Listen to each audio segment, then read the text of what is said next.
Let me first of all apologize for my voice. It's rather hoarse, right? It's not that I've got any infection, but I have just become very hoarse, my voice. So my apologies for that. Can I welcome members, officers, and the public here in the gallery and watching on the webcast? The London Assembly is the voice of London, composed of 25 members elected at the same time as the Mayor, in order to hold him to account and scrutinise the policies. This is Mayor's Question Time, a meeting of the Assembly, which means that all members are invited to attend and ask questions of the Mayor. In case of an emergency and any need to exit the building, guests seated in the public gallery should follow the scrutiny staff, and Assembly members should follow the meeting clerk. Members are also reminded that any electronic devices should not be placed in front of the microphones. Can I please ask the clerk, Rebecca Arnold, to confirm any apologies of absence? Thank you, Chair. We have one apology today, which is from Assembly Member Baker. Thank you. Before we begin, I would like to welcome BA Journalism students from London Metropolitan University, as well as students from the PA training who join us today in the gallery. Welcome to all of you.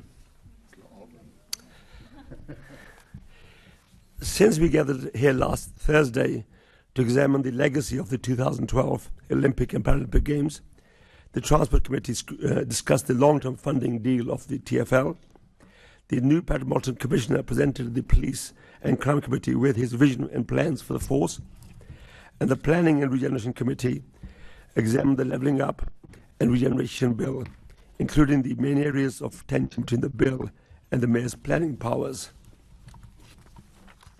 Can I ask the Assembly to note the interest set out in item number 2? Do Assembly members have any other disclosable pecuniary interests which relate to items on the agenda for today's meeting, or any other relevant interests, including declarations in relation to gifts and hospitality, which are not reflected on the authority's register of gifts and hospitalities? Great, thank you. Can I ask the Assembly to note the written answers received in the response to the Queen's submitted to the Mayor's Question Time meeting scheduled for the 15th of September 2022? Okay. Can I ask the Assembly formally to receive the Mayor's reports covering the period of 7th of July 2022 to 1st September 2022 and from 2nd September to 29th of September 2022? The Mayor will now provide an oral update of up to 5 minutes in length on matters occurring since the publication of his report. Over to you, Mr. Mayor. Good morning. It's wonderful to see so many people in the public gallery. Chair, you sound like Barry White.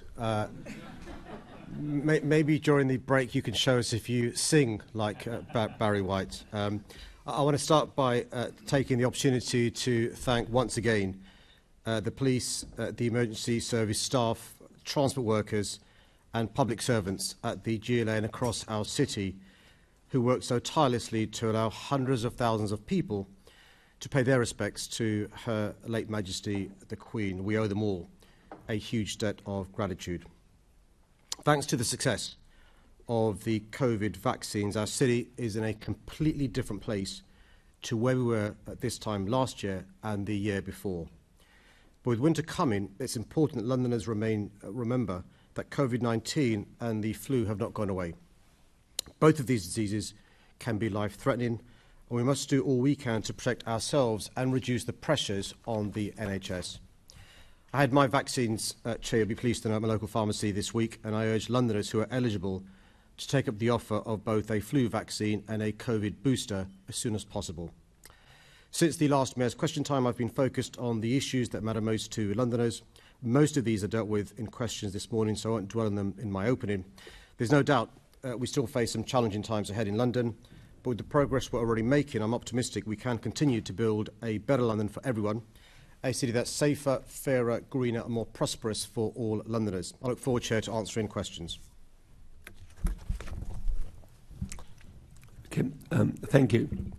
We now move on to the questions on the priority order paper. Each group is allocated an amount of time to ask the question that is proportional to their size. The first question is from the Assembly member, Sakina Sheikh, on the Pakistan flood support from the City Hall. Over to you. Thank you for your question. What we're seeing in Pakistan is a terrible humanitarian crisis and the brutal reality of climate change.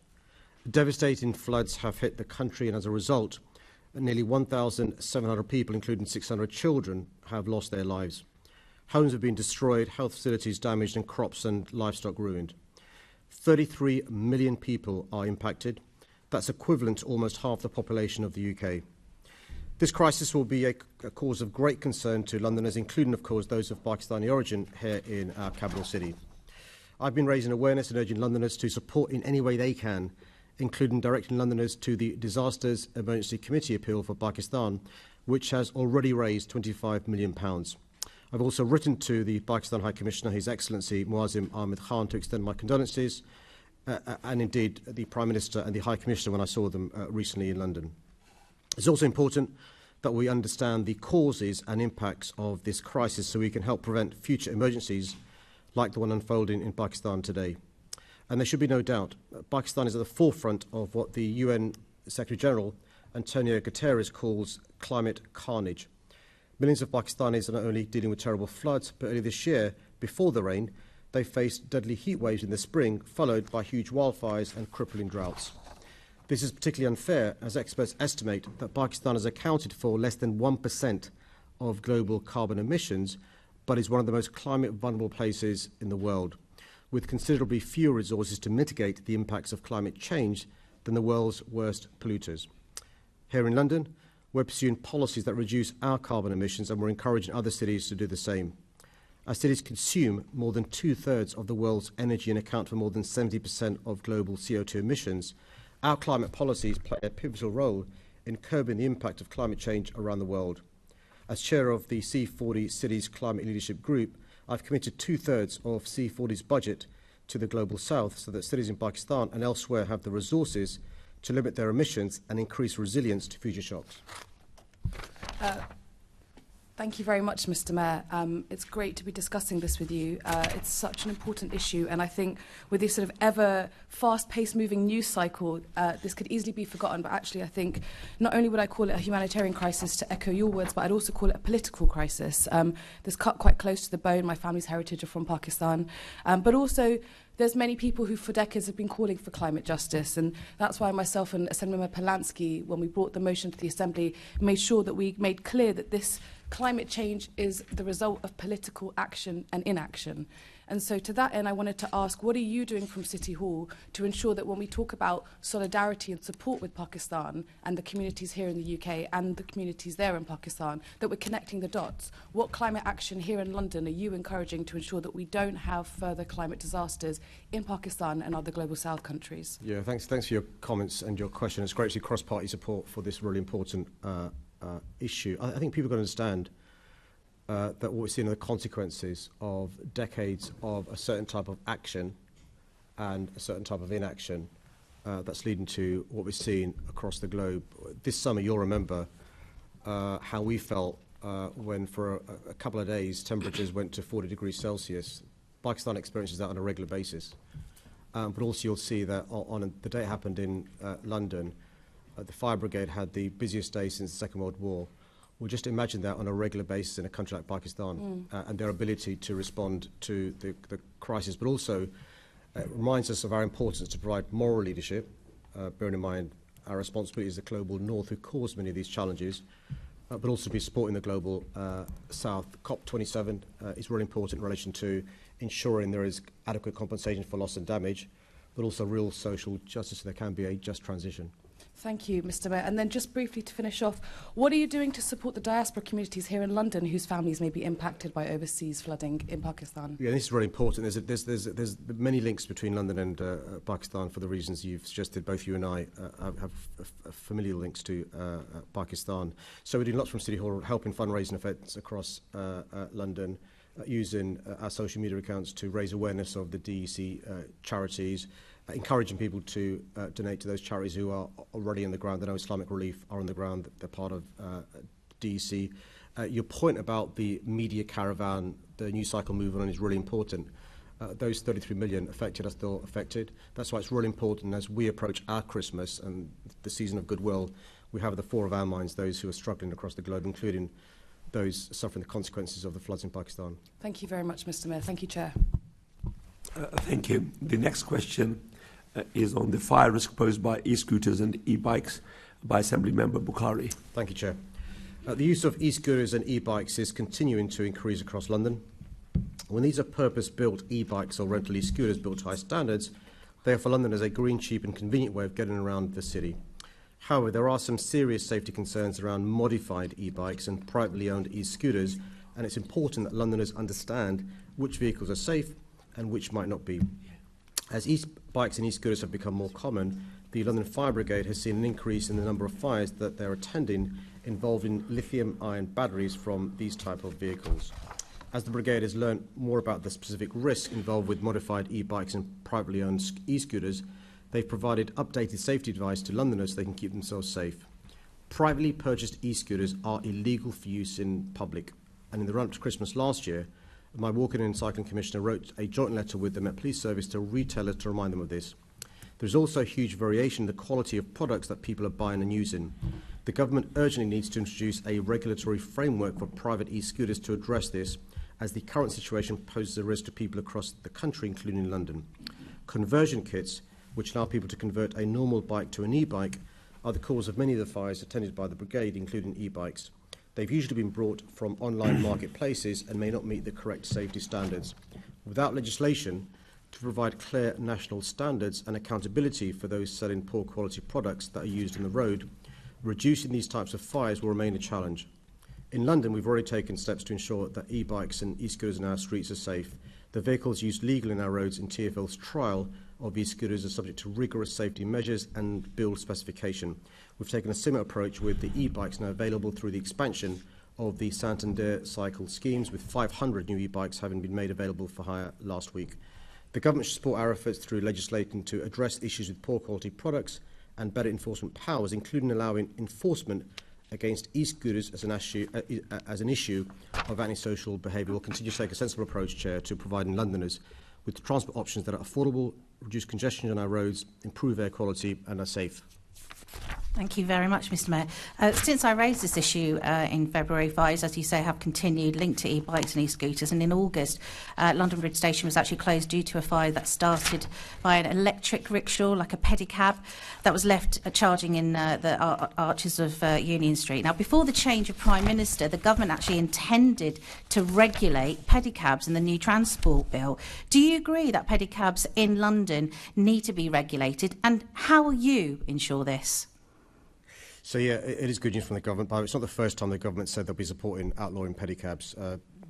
Caroline Pigeon next to you will remember, longer memory than many of us who are new, but for some time they've been promising either by a private member's bill or this time as an amendment to a clause to this. They're committed to doing this, and I'm sure they will. I've seen no evidence from the government that there's going to be a U-turn on this. But you're right, those pedicabs are not only are dangerous in relation to road safety, but the electric ones, I think 12 of them were in the fire you referred to in Southwark.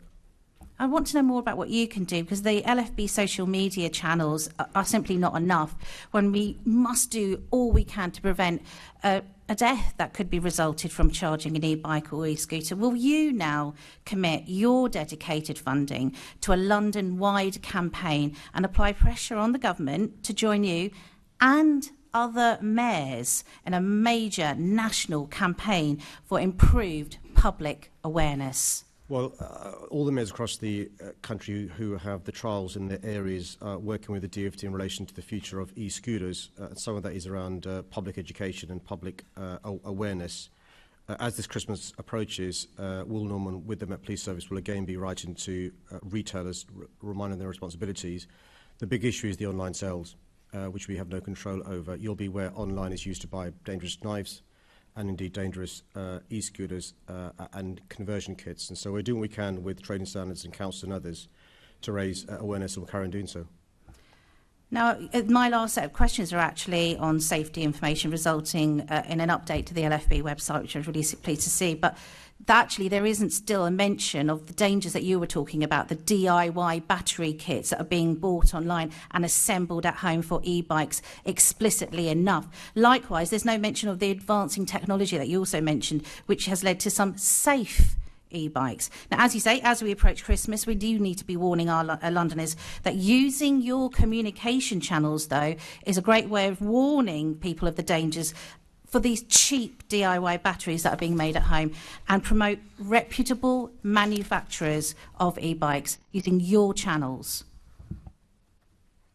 Sure, I'm not sure what the question is. The question is, will you use your channels to promote manufacturers that are using safe e-bikes and promote and reputable e-bikes and stop the sale of DIY batteries using your channels? We won't be using my channels to promote certain manufacturers. We don't advertise certain manufacturers or companies. What about the making sure that you're using your communication channels about the cheap DIY batteries? Yeah, and I'm sure the LFB understand the importance of doing so. We'll carry on working with the LFB to make sure they can amplify the dangers, particularly at Christmas time. I mean, parents with the best of intentions may want to buy a gift for their child, not realising... Forgive me, Mr Mayor, but we've already got the LFB doing quite a lot on this. It's just not getting that message across. We do need your support to do this as well. And we'll carry on supporting the LFB in any way we can. I look forward to seeing leaflets from your party on this issue as well. They tend to be quite keen on leafleting. Maybe they'll do some of these as well. Happy to work together on this. Thank you, Mr. Mayor, for that. The next question is responding to the climate breakdown by Assembly Member Polensky. Thank you for this really important question. And by the way, congratulations on becoming Deputy Leader of the Green Party. This summer, London experienced the hottest temperatures ever recorded and the driest July since 1885. We've long been preparing for the effects of climate change, and over the summer we promoted our network of cool spaces and together with the boroughs saw cooling centres open for rough sleepers. I also announced a new funding package in response to the heatwave of £3.1 million for tree planting to increase shade and cooling. Following last year's floods, I established a roundtable to convene the agencies with statutory responsibility for flood management to improve communication, preparedness and response. A pan-London group has subsequently been established to develop London's first citywide strategy on flash flooding, and in July we sent leaflets to 45,000 basement properties to warn them about the risk they faced from flooding and advice on preparations. The London Resilience Partnership is well prepared for responding to extreme weather, regularly reviewing procedures and updating the London Risk Register. Revisions after last summer's flooding enable swifter responses this year. The London Fire Brigade's new Community Risk Management Plan sets out how they'll improve their ability to respond to new and emerging climate risks such as wildfires. My environment and planning policies are also helping London to adapt, and my Green New Deal programmes deliver green infrastructure, rewilding and a natural flood management. My team are in regular contact with Thames Water and Ofwat, and we've been working with them to unlock hundreds of millions of pounds of investment in London's water infrastructure, and my officers have been meeting weekly with Thames Water to assess their management of the drought this summer. We also work closely with water companies in the South East to ensure they're cooperating to safeguard London supplies. But as the Climate Change Committee stresses, much more needs to be done to help the UK adapt to climate change. Our buildings are not ready for rising temperatures, and there's still no legal requirement to adapt homes, schools, hospitals or care homes. We need to install shading, better ventilation and reflective or green roofs alongside insulation. We need to increase public awareness of climate risk and build community resilience. The government must also overhaul building regulations, strengthen planning policies and fund widespread building retrofits, starting with those most vulnerable, so we can all adapt to the climate emergency. Thank you very much for this answer, and if I can extend my thanks also to Assembly Member Sheikh for working together on the Pakistan motion. I want to turn our attention to the comments of Matt Rack from the Fire Brigade Union. He said in The Guardian, noting the challenge of climate change to the Fire Brigade, that there's a real horrible complacency, and he was talking about the government there. He thinks exactly the same things could happen again and some sort of disaster could happen. What would be your response to Matt Rack's comments? In relation to disaster, in relation to wildfires? To both. Well, let's go with the wildfires. No, I think Matt's right. Look, one of the things that was astonishing about the heat waves this summer, you'll remember us using our communications channels to remind people 40 degrees Celsius means basically if you've got a cool home, stay at home. If you're going to be out, wear cool, loose clothing. Our firefighters were going towards fires wearing the heaviest, most oppressive kit you can imagine, breathing apparatus, trying to put these fires out. Because of their brilliance, no lives are lost. But, you know, the FB are right in relation to us sleepwalking into regular wildfires, regular flash flooding, and the two things that are required, which you know very well about, one is dealing with the consequences of climate change, the adaptation, but also avoiding it get even worse. This is now with temperatures south of 1.5 degrees. Imagine if they got to north of 1.5 degrees. Right, I think you're exactly right on that. And I've been in touch with the Fire Brigade Union. Now, they're worried about the national challenge, and they say they need new resources now, new investment. You'll know very well that they had their worst day since World War II. They were running out of handling call operators on that day, and we were almost running out of fire engines. Now, that was a small, intense heat wave that I'm not underplaying. It was still incredibly dangerous, and they did do amazing work. But we're always worried about this chain of events. You know, if a few events happened, what would happen then? So my question is this: given the scale of the climate emergency, and I believe you get that, you talk very well about it, but isn't it time that we also increase the scale of the fire brigade? So we're talking new stations, new equipment, and new staff. If only. I'm the first firefighter since 2008 who's not been cutting firefighters, not been cutting fire stations, not been closing down and removing fire engines. We give from City Hall much more to the London Fire Brigade than the Home Office advises we should give. And you'll notice in the most recent plan that was consulted on, we talked about the importance of adaptation and resilience. The stark reality is we've had to increase council tax precepts to invest in the fire service. You mentioned the wildfires. Imagine if, God forbid, there'd been a fire like Grenfell on the same day as one of those wildfires. And so we're dealing with transformation from both HMI reports and Grenfell and adaptation using the limited resources we have. And the government needs to give us much more support. We simply can't do it alone. Any support you can give in lobbying the government is clearly greatly appreciated, but we already give London Fire Brigade way and above what the Home Office advises.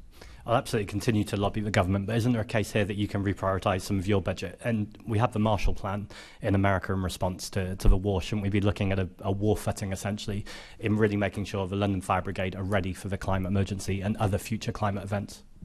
Well, the Marshall Plan, which the government had from the US government, has only recently been paid off. I'm afraid I've not got the ability to borrow, as the government has. And with the interest rates now, because of the government's incompetence being where they are, I'm not sure it's wise to borrow at the rates caused by the government's mini budget, but we'll look into whatever we can to support our fire service. The fire service know since 2016 they've had a mayor on their side, and our current being on their side. I'm out of time, but I'm sure we'll continue this conversation. Thank you, Chair. Thank you. Mayor, the next question is in the name of Assembly Member Hall on Sir Tom Windsor's review. The question has been altered a little bit to read, and I've discussed this with the Assembly Member Hall, is to read: what reflections do you have on your actions and decisions following Sir Tom Windsor's review into the circumstances of Dame Cressida Dick's departure? Sure, thank you, Chair. Thanks for the question. Londoners elected me to hold the Met Police Service Commissioner to account. And that's exactly what I've done and will continue to do. I will make no apology for demanding better for London and for putting the interests of the city I love first. If Londoners do not have trust and confidence in the police cannot do their job of keeping the capital safe. I have a legal duty as London's Police and Crime Commissioner to scrutinise the Met Police Service Commissioner's performance and to challenge it when there are failings. My role under Section 3 of the Police Reform and Social Responsibility Act 2011 requires me to ensure that the MPS is both efficient and effective, and hold the Commissioner to account both for their performance and for the exercise of the functions of persons under their direction and control. This is what I did with the former Commissioner. The discussions and meetings that took place in the run-up to the former Commissioner's decision to resign were entirely in keeping with my statutory role. On the former Commissioner's watch, trust in the police fell to an all-time low. Following a series of terrible incidents and scandals, Londoners were losing confidence in her ability to lead the deep-rooted change that was needed in the MPS, as was I. We now have a new Commissioner of the MPS, Sir Mark Rowley, who has demonstrated to me that he's determined to be a reforming Commissioner, committed to implementing a robust plan to rebuild public trust and confidence in the police and driving through the urgent reforms and step change in culture and performance Londoners deserve. Sir Mark's clear and comprehensive plan to win back public trust and confidence includes pursuing wrongdoing by officers of all ranks. I'm confident that Sir Mark Rowley is the reforming Commissioner London needs and that he understands the scale and urgency of the task at hand. I've also been clear that I'll support him in his work while holding him to account, not least in ensuring that the MPS is both efficient and effective, as is my statutory duty. I want to ensure Londoners that I'll continue to hold the MPS and the leadership to account so we can see the change, and the change is the public deserves. Thank you, Mr Mayor. Good morning. You are the first mayor to have been summoned to the Police and Crime Committee using this power. Do you accept that the findings are serious and warrant investigation by the committee? No, the so-called summons is politically motivated, but I'm more than happy to come. You could have just picked up the phone and rang me. Okay, well, we can beg to differ on that one. Are you confident that all the processes and procedures were followed properly regarding the former Commissioner's departure? Yes, I am. Thank you. Thank you. The next question is in the name of Assembly Member Duval on Government Mini Budget 2022. Thank you, Chair. Thanks for this question that I know is causing many Londoners real concern. This mini budget was such an important opportunity to address key issues in our country. The cost of living crisis is hammering people in London and across the nation, and we desperately need proper investment in ordinary people to drive economic growth from the bottom up and middle out. All we got was the wrong policies from a government that has the wrong priorities, lifting the cap on bankers' bonuses, giving unfunded tax cuts to the most well-off, and are talking about punishing the most vulnerable with a real terms cut in universal credit. Under these plans, bills are still set to rise by hundreds of pounds for many households across our city. Any limit on these bills will be funded from borrowing, putting the cost back on taxpayers, while fossil fuel companies make huge profits from the rise in wholesale prices. This is not a government on the side of ordinary Londoners. The things that Londoners really needed were an increase in universal credit in line with inflation, the devolution of powers to freeze private rents in our city, a lifeline energy tariffs so that elderly and vulnerable Londoners can get a basic level of energy free of charge to stay safe and warm this winter, and free school meals for all primary school children. And here's the key bit, which this government doesn't seem to understand. You don't get economic growth by putting more wealth in the pockets of those few who already have plenty. You have to create a stable economy that gives businesses the certainty they need to invest in growth. You need well-funded public services and infrastructure, and you need to ensure that everyone in our society can afford to buy the things they need to get by and the things they want to live well. This is a government that says they love the markets, but the markets certainly don't love this government. Not only have we seen the pound crash, but more importantly for ordinary people across our city, the cost of borrowing for businesses, for those with mortgages, and for government shot up in response to the mini budget. The fiscal event was a disaster for Londoners and for the whole country. Thank you. The Chancellor's mini budget was described as bar the worst unforced economic policy error of a lifetime. Put that aside how you can, and of course, almost daily now, we hear of other issues that do not give confidence in this government or their economic policies. What of the medium-term fiscal plan on the 31st of October, you've alluded to some issues that you want to see in terms of the short term, but are there any others, or would you want to go into a bit more detail about what you want to see in that mini budget for Londoners? From a London perspective, what's immediately needed? Sure. Well, it was the biggest unenforced, self-inflicted economic error since the last one, the hard Brexit, which was the worst self-inflicted error since the one before having a referendum, which was the first self-inflicted economic error since the austerity budgets from George Osborne. So this party has got a habit of self-harm. But here's the thing. They themselves and their donors don't pay the price. It's ordinary people, small businesses, that pay the price. You've got, aside from people renting in the private sector really struggling, and they need a rent freeze for the next 2 years at least, aside from the families who are choosing between heating and eating, parents skipping meals so their kids can eat, we now have this new word which, somebody who grew up in the 80s didn't know what it was, a warm bank. It's bad enough that food banks again, we now have warm banks to keep families warm this winter.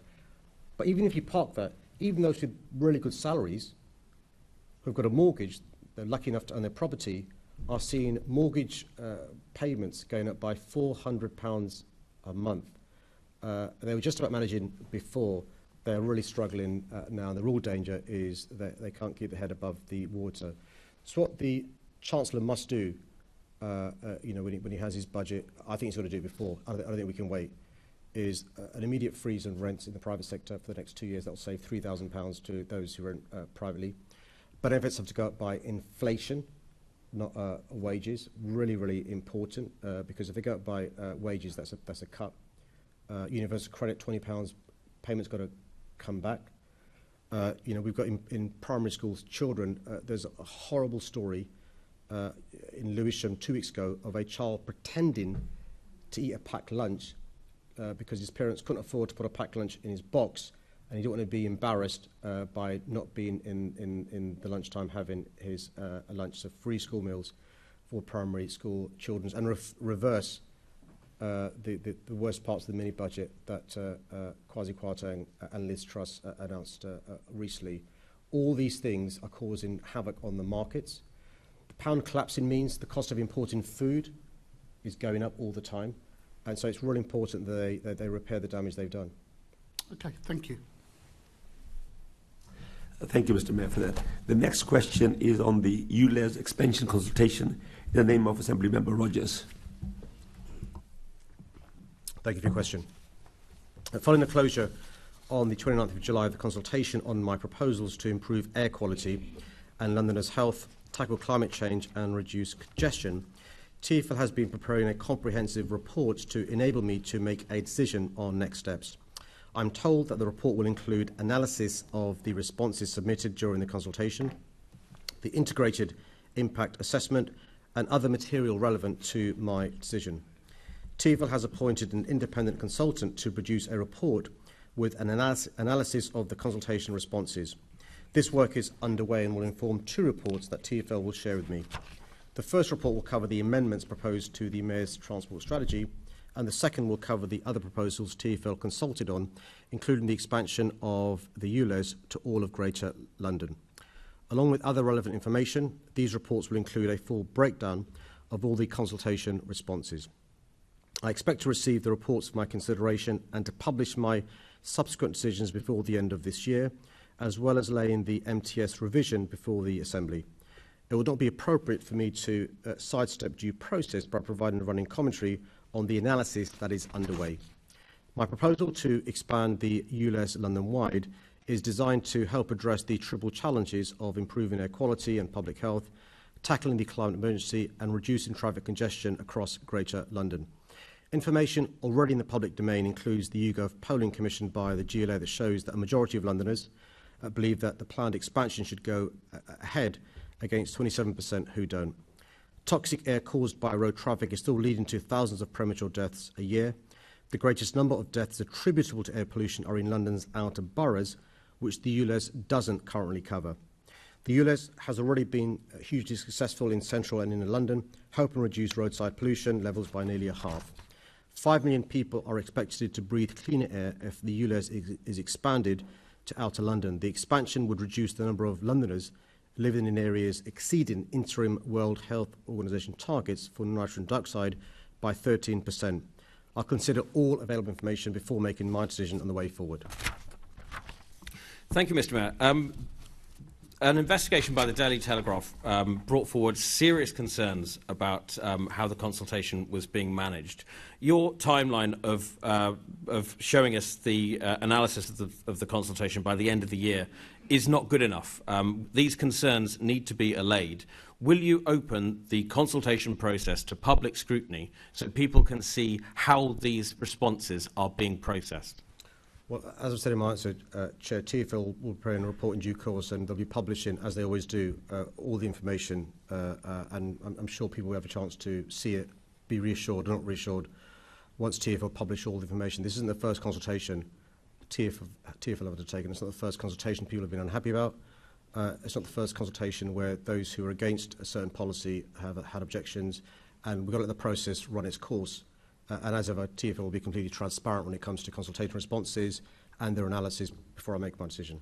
It sounds to me like you're ignoring the fact that there are serious concerns being raised right now about this consultation and the way it's being handled. We've had multiple whistleblowers come forward to express their concerns. And whilst you say it's not appropriate for you to provide a running commentary, I think it is appropriate. In fact, I think it's incumbent on you to allay those concerns and open the consultation process to scrutiny. When you were sworn in, you said you were going to be the most transparent mayor that London's ever had. This is your chance to put concerns to rest and to make good on that promise. Will you do so? I think I've already explained, Chair, we will be publishing the responses in the consultation. We are going to be completely transparent about that, including the analysis. TfL have even asked an independent third-party consultant to do the work, just to reassure those who are concerned, but also to make sure there's the right expertise in relation to the analysis that is undertaken. If TfL were to publish in real time before a recommendation is being made, they'd be criticised and challenged for haste. They're damned if they do, and they're damned if they don't. TfL would be, and yourself would be applauded, I think, for transparency if they were to demonstrate how these consultation responses were being managed. You yourself have said that the consultation has been hijacked. What evidence do you have for that? Well, I think at this week's TfL board meeting, one of the TfL officers explained there were concerns in relation to campaign groups and those from outside London having disproportionate numbers in there. The two issues and the themes that have been raised have been looked into by TfL. That's all he gave details of at the TfL board meeting. It's really important I don't prejudge my decision. I've not predetermined what I'm going to do, and so the danger of me giving opinions in relation to the issues already raised at TfL board is the impression could be given that I've predetermined it. I haven't, and so it's really important for the TfL to speak on any concerns they have. The TfL are concerned because of the stuff on social media from some of the national groups, so the fossil fuel interest groups, about some of the things they've said, including heat maps from around the country where they've responded, and TfL have talked to that at the board meeting yesterday. But claiming that a consultation has been hijacked sounds to me a little bit like predetermination. This is your chance to actually prove that claim. You can open the consultation to public scrutiny, and if it has been hijacked, that would be shown. So will you open the consultation to public scrutiny? TfL will, in due course. Thank you, Mr. Mayor. I see we're going to know with this one, and I'm out of time. Thank you. Thank you. I have an indication from Assemblymember Cooper wants to come on as a supplementary to this question.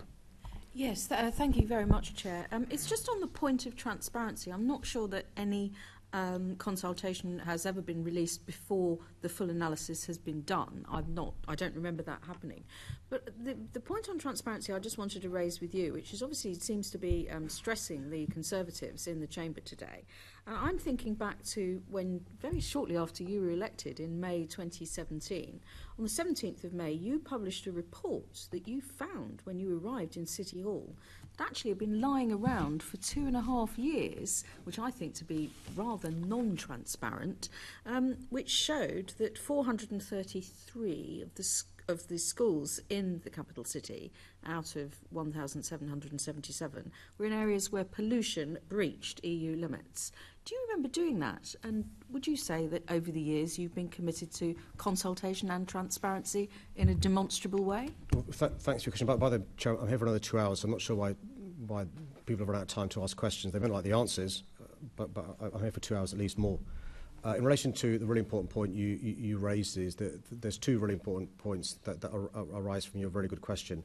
One is, even during those 8 utopian years, in their view, of Johnson being the mayor, at no period did TfL publish the consultation during the time they were processing the responses and before the Prophet Johnson had made a decision.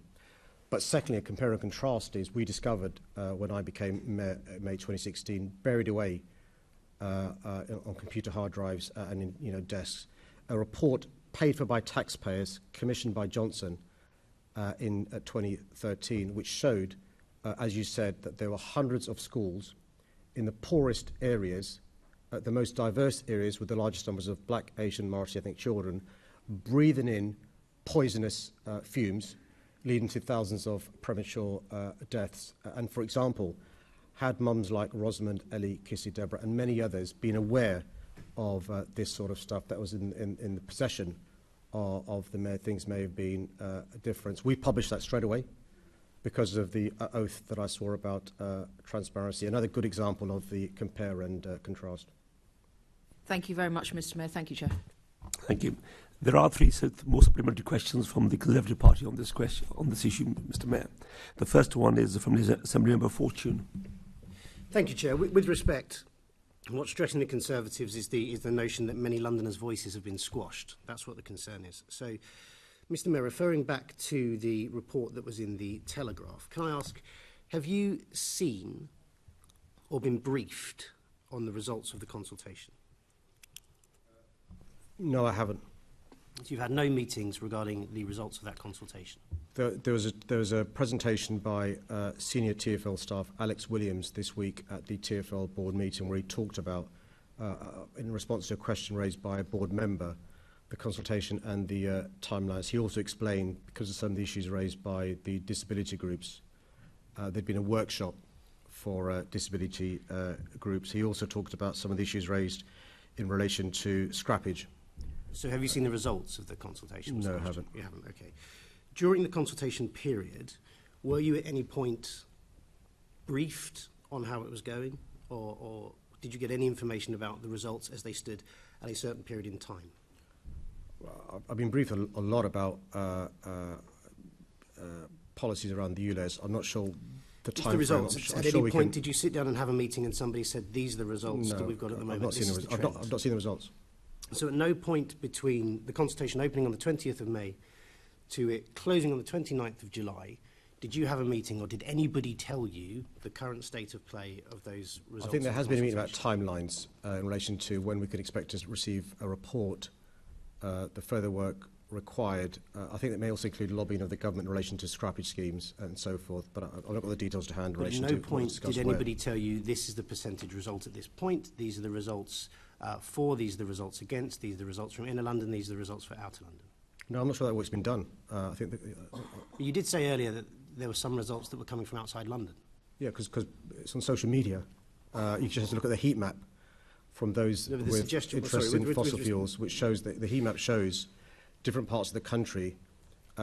With great pride, this status quo is, With respect, the suggestion that you gave to us was there were results coming from outside London. That's you wouldn't know that if you hadn't had an update on some of the results. If you let me finish. So the social media account shows people from outside London responding to the consultation, and the group is incredibly proud that its members from outside London are responding, and there's a heat map of the country which shows where their members outside of London have responded. So does that mean that you would be excluding the results from outside of London? I'm not doing the analysis. TfL are with the independent group. Would you be happy if TfL excluded the results from outside of London? Well, let's wait and see what TfL do. Okay. So in terms of campaign group responses, are all campaign groups being treated the same, whether or not it's Fair Fuel, who I know are here today, or Living Streets? We'll have to wait and see what the TfL report says. I think giving a running commentary is incredibly dangerous. Let's wait and see what TfL decide to do in their report, and then I can consider it. Have you asked about the results or how it's going? Only what's raised at TfL board meeting. And what did you ask? Well, TfL board members asked questions. So you didn't ask any questions at the TfL board meeting about the consultation? No. Why did you not ask any questions about the consultation and its progress? Because I think giving a running commentary is unwise. It can give the impression you predetermined the outcome, and it means that due process isn't followed. It's really important for due process to follow, and I'm happy to repeat the answer I gave earlier on, but TfL are going through the process with an independent company. They'll be preparing reports for me, and I'll then make my conclusion. Absolutely, and you are chair of TfL. Are there any consultation responses that are being disregarded or merged or consolidated? I think that's a question I can answer once I receive the report from TfL later on this year. So you're not aware of any being merged or consolidated or discounted? It's like a poorly paid lawyer. Look, until I've seen the report... You would know. It takes one to know one, I'm afraid. You sound like Liz Truss now, worse than a lawyer. Look, I'll receive the report later on this year. I'll look at the report, I'll look at the analysis, and then I'll make my decision. I'm getting somewhere when you go to insults. That's always the... And now he's Columbo. Well, one one more final thing, thing, Chair. One final thing. There you go. Maybe two. If you... Thank you, Chair. Didn't you send us a letter about maintaining a certain demeanour in meetings?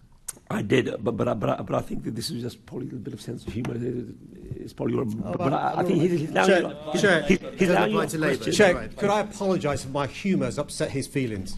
Okay. I will rise above it because it's pointless. Did TfL at any point support or contribute funds to external agencies that were used as digital platforms to respond to the consultation? I'm not aware, Chair. You have no knowledge about that? I'm not aware, Chair. So the period from the 20th of May to the 29th of July, you didn't ask about the consultation, nobody told you about the consultation results, and you didn't ask any questions about the methodology, nobody told you about the methodology, and you're unaware of TfL working with anyone else to increase or promote results? I'm not aware, Chair. Okay. One last thing.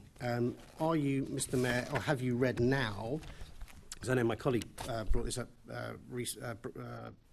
previously, the Jacobs London-wide ULEZ Integrated Impact Assessment, which I have here, and there is the details in here about what it says will be the impact on air quality and the significant negative impact on people's financial well-being.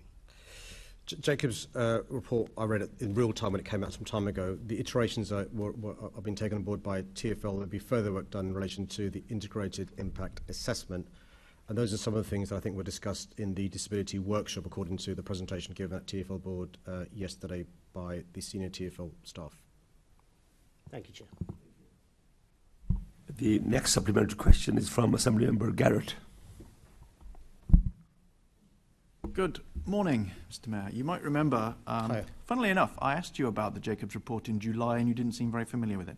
But in June, I asked you, what should somebody do if they can't afford the £12.50 daily ULEZ charge that you're imposing, and they can't afford a new car, but they do need their car to get around? And your response, I'm sure you'll remember in June, was they should fill in your consultation, which is what we've just been talking about.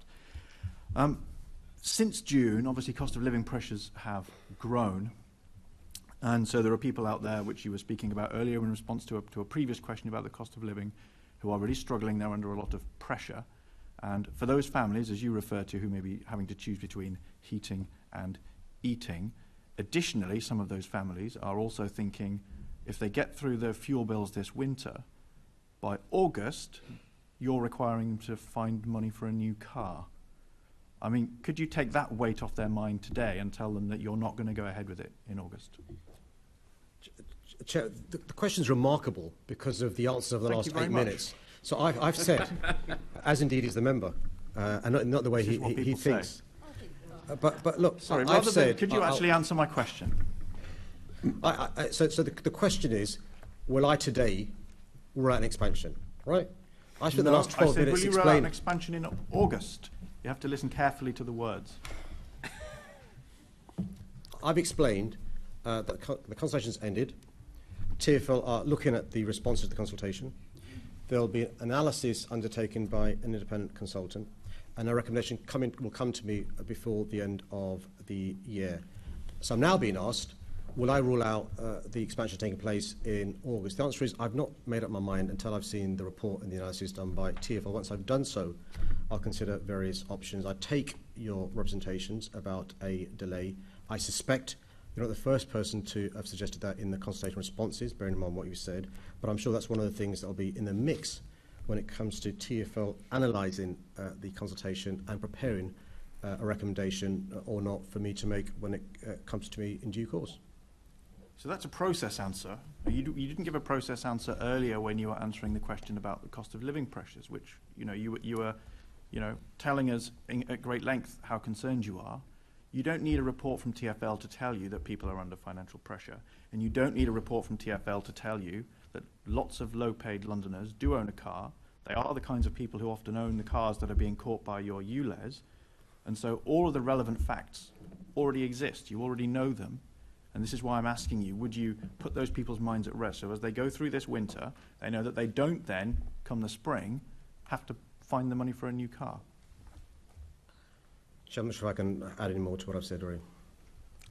So as things stand, you're going to maintain that stance that people need to think, come the spring, they need to find maybe a few £1,000s for a new car. That's the burden that you're placing on those Londoners. See, the thing is, Chair, firstly, there's nothing more I can add, but I can tell you this. Those families this winter are more worried about their energy bills rising, they're more worried about their food bills rising, they're more worried about their rents rising now, and their mortgage prices rising now. But as I've said, TfL are preparing the report, the analysis is being undertaken, and I'll make my decision in due course later on this year. But I mean, you go on at some length about all the things you think the government should or shouldn't have done, or did or didn't do. This is a thing that you could do. This is Mayor's question time, not Prime Minister's question time. So a thing that you could do right now is to tell those people they don't need to worry about finding the money after all of the burdens you've just mentioned, which I agree with. They don't have to get to the spring and then think, how do I get a new car by August? You could do today, you could take that burden off people. So I ask you again, would you today say that it will not go ahead in August? I will be considering the report from TfL in due course, including the analysis and the recommendations, and be making my decision in due course. I'm told by TfL that work should be done before the end of this year. So the decision, the go, no-go decision will be before the end of this year? TfL currently estimate that before the end of this year, they hope to have the report to me so I can make my decision. Is it the calendar year or the civic year? So December or April? December. So by December, you think you should have the information from TfL, and when would you expect to be able to make that decision? By the end of this year, TfL will have a report to me with the analysis of the consultation that's been undertaken, and I hope they'll have a recommendation for me in relation to the decision to expand the ultra-low emissions. That's a statement about what TfL will do, and I'm asking you what you will do. How quickly are you going to make the decision to confirm that you're going ahead, so people know they need to find this money, or that you're not going ahead, so they can breathe a sigh of relief that they don't have to find thousands of pounds for a new car?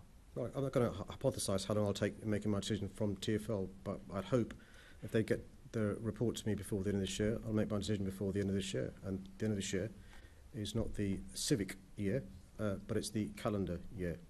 Well, that's very disappointing. I'm sure a lot of people would feel a great deal of unease, but that they have to still continue worrying about that. Thank you, Chair. The next intervention or a supplementary question is from Assemblymember Prince. Thank you, Chair. Good morning, Mr. Mayor. Hiya.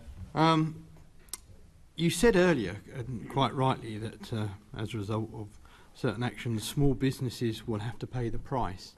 And we've seen from the report by the Federation of Small Businesses that, indeed, if you were to introduce the ULEZ later next year, up to 1 in 5 small businesses will be directly impacted by that, and many will choose to leave London or indeed close. Do you think that's an acceptable price to pay? Well, I don't want any small businesses to have problems because of policies from City Hall. We spent the last 6 years ameliorating some of the issues they face, from Brexit to all sorts of other issues, including the most recent government decision on the mini budget. We'll take on board the concerns of the FSB. The FSB are a brilliant organisation who do a great job representing small businesses, but I can't prejudge the report TfL are going to do. But of course, there's a concern if small businesses are struggling. Nobody wants to add to the problems this government's put on their shoulders. So can we ask you to bear that in mind in December when you make your decision? Yeah, and I'm sure, FSB is so assiduous, I'm sure they've responded to the consultation, and TfL have really good relations with all business groups, and I'm sure those will be taken on board. But it's a good point they make that you've articulated again today, and TfL, I'm sure, will take on board. Thank you. Thank you. The next question is the name of Assemblymember Best, and is on the TfL advertising guidance failures. Thank you, Chair. Transport for London has one of the most valuable advertising estates in the world, and it provides an important source of income that is reinvested in the transport network every year. Last financial year, TfL ran over 11,000 advertising campaigns on its network and received only 175 complaints directly from customers. That's a rate of 1.6%. TfL ensures that all advertisements displayed on its network abide by Advertising Standards Authority guidelines, as well as the UK Code of Non-Broadcast Advertising and Direct Promotional Marketing. TfL operates a clear advertising policy against which all adverts are considered. Through its advertising policy, TfL also requires advertisers to adhere to additional restrictions over and above those enforced by the Advertising Standards Authority. All advertising copy that is submitted for display on the advertising estate is reviewed against the advertising policy by TfL's media partners. If they're unsure whether a particular advertisement breaches TfL policy, or if it is from a specific category of advertisement that TfL requests to see, they refer the copy to TfL for review. The advertising policy is overseen by a steering group which provides a strategic, external and independent point of view in making sure the policies remain relevant, stay up to date and adapted when necessary. I'm proud to have introduced several measures to ensure that advertising across the London Transport Network properly serves Londoners, including restrictions on adverts that may promote an unhealthy body image and restrictions on adverts for some unhealthy foods. However, TfL only controls advertisement on its own estate. There are almost 1,000 bus shelters across the capital with advertising sites that TfL does not control. These shelters are usually operated by a media partner on behalf of a borough.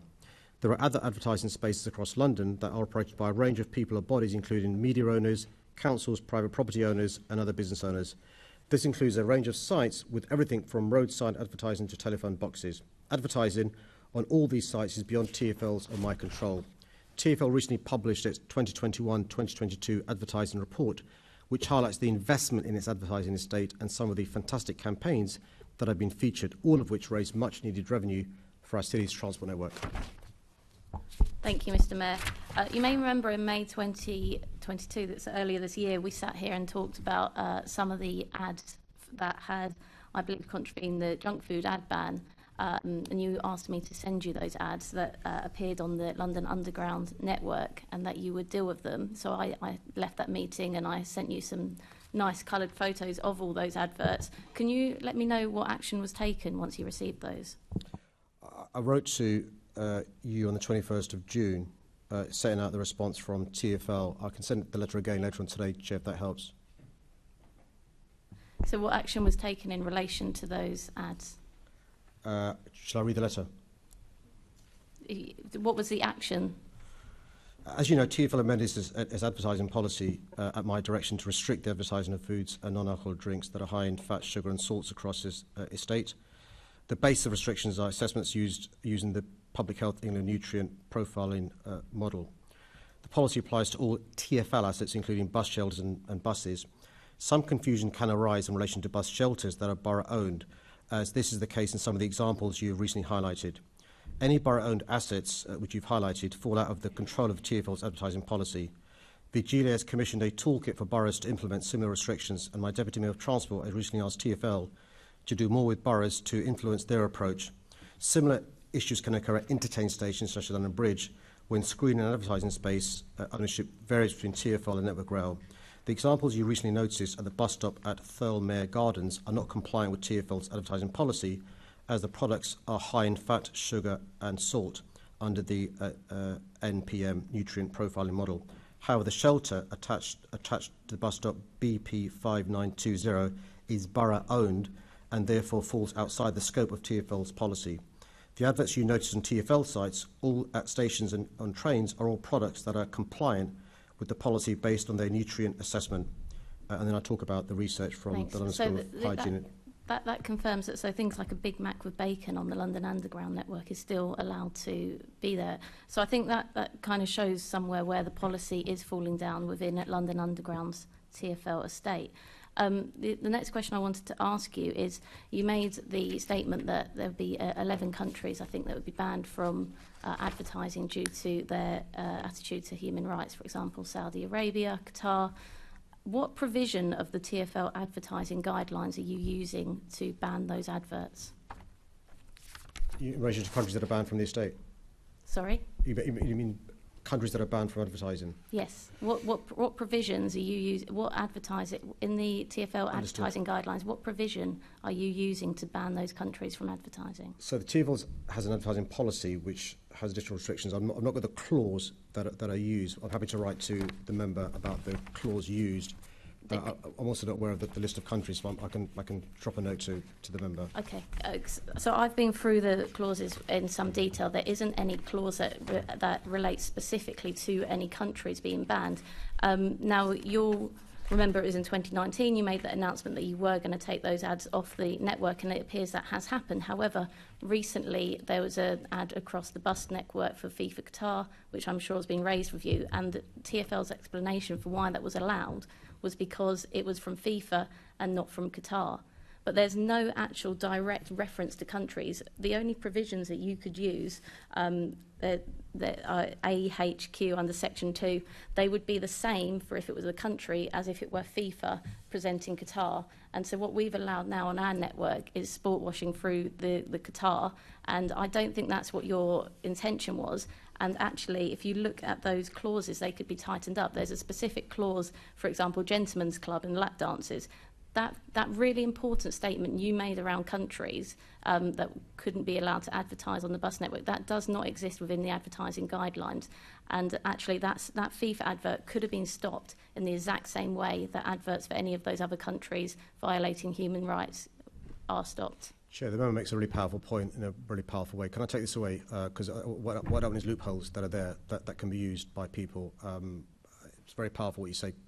I'd probably take away and come back to you sooner rather than later.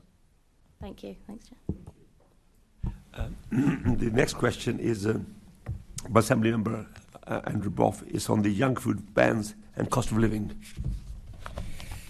Thank you, Chair. I'm deeply concerned about the impact of the cost of living crisis on Londoners and the level of food insecurity that exists across our city. We know that 40% of Londoners have struggled to pay their food bills in the last 3 months, and that many are having to make changes to the way they live. With costs continuing to spiral, this is only set to get worse. But it should not be the case that families are forced to choose between healthy or unhealthy food for themselves or their children because of these financial pressures. All children deserve the right to thrive and eat healthy, nutritious food. We know that policies such as the soft drinks industry levy, known as the sugar tax, and the tearful advertising restriction make it easier for people to avoid unhealthy food and drink. The introduction of the levy has seen many companies reduce the sugar content of their drinks, making them healthier without costing the public more. Steps like this are important in addressing high child obesity rates and supporting the long-term health of our young Londoners. Since tearful advertising restriction was introduced 3 years ago, researchers found that among other health benefits, it has been estimated to have prevented almost 100,000 obesity cases, with the most disadvantaged communities expected to see the greatest benefit.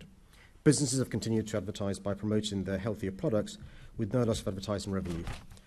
The policy is supporting families to make healthier choices, and instead of asking struggling Londoners to turn to junk food, the government must instead act urgently to address the cost of living crisis. They must ensure that families in London and across the UK are properly supported and can access healthy and nutritious meals for them and their children. They could start by increasing benefits in line with inflation, providing free school meals for all primary-aged school children, giving London devolved powers to freeze private sector rent, and taking action to combat the surging cost of energy without putting the cost on the taxpayer. I'm doing what I can to support Londoners from City Hall, and I'm helping them to access the support they need to reduce their costs or maximise their incomes through the cost of living hub. But only the government has the powers to make the difference needed, and it can and must do more. Did you attend the Labour conference this year, Mr. Mayor? Most of it, not all of it. Perhaps you didn't get a chance to listen to Wes Streeting, who, when talking about junk food bans, said, "I'm not tin-eared enough to say that a Labour government would do that in the middle of a cost of living crisis. I don't think that would be the right thing to do right now." Why is it that Wes Streeting understands this and you don't? I think what he said was it's not an immediate priority, and I agree with him. It's not an immediate priority. The immediate priority is addressing the cost of living crisis and rectifying the mini budgets. That means addressing the issue of energy bills, addressing the issue of people's rents, addressing the issue of interest rates, addressing the issue of the pound crashing. Those are the immediate priorities, and that's what Wes said. But he basically referred to junk food bans as being not a priority, not something we should be doing now, at a time when families are and will be struggling to make ends meet. I agree with Wes. It's not the immediate priority. Is the government sorting out its economic policy in relation to compounding what was already going to be a horrible autumn and winter. That's the immediate priority.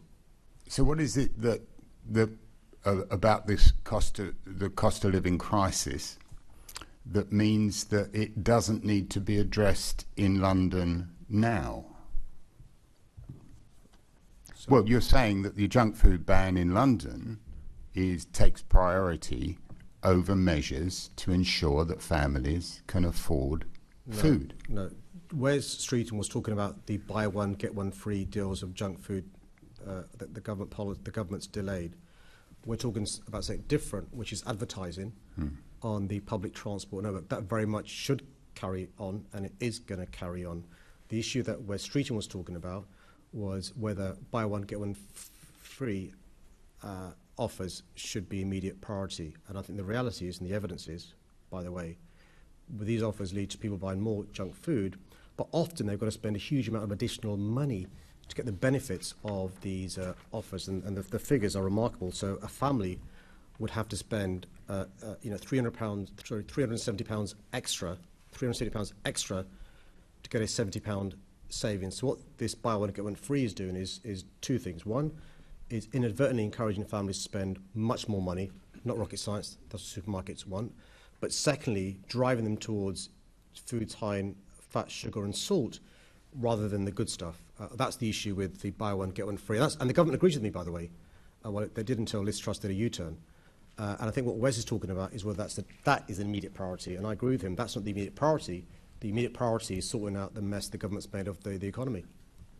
Some while ago, I published a report called Tipping the Scales, and I think I sent you a copy. One of those recommendations was that some of the advertising space on the transport network should be used to encourage healthy eating. Is that something that you would take up? I can certainly look into, apologies, I can't remember the details of the report. I can look into how we can use the space in the TfL board advertising estate to send good public health messages. That clearly is good. And by the way, you look great after losing weight.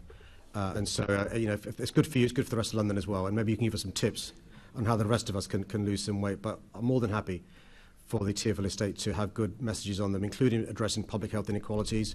They go towards obesity, they go towards smoking, they go towards STI, STD, they go towards vaccines, which I talked about in my opening statement. Sorry, I'm still failed by that rather random reference. But perhaps we can, that undertaking would be useful, because I think more carrot, less stick is something that demonstrates works when addressing childhood obesity. Public information works, working at a local level works. Junk food bans don't work. The problem is, that's a good question you've asked. The evidence is you're wrong. You're wrong because of two pieces of really important evidence. One from the London School of Hygiene, and separately from the University of Sheffield, both of which showed that as a direct consequence of our policies banning foods that are high in fat, sugar and salt, there have been remarkable benefits in London in relation to families who hitherto were having big issues and have seen big benefits. So the London School of Hygiene and Tropical Medicines evaluated and showed that my policy that you're against, contributed to households buying up to 1,000 fewer calories of energy from unhealthy foods each week.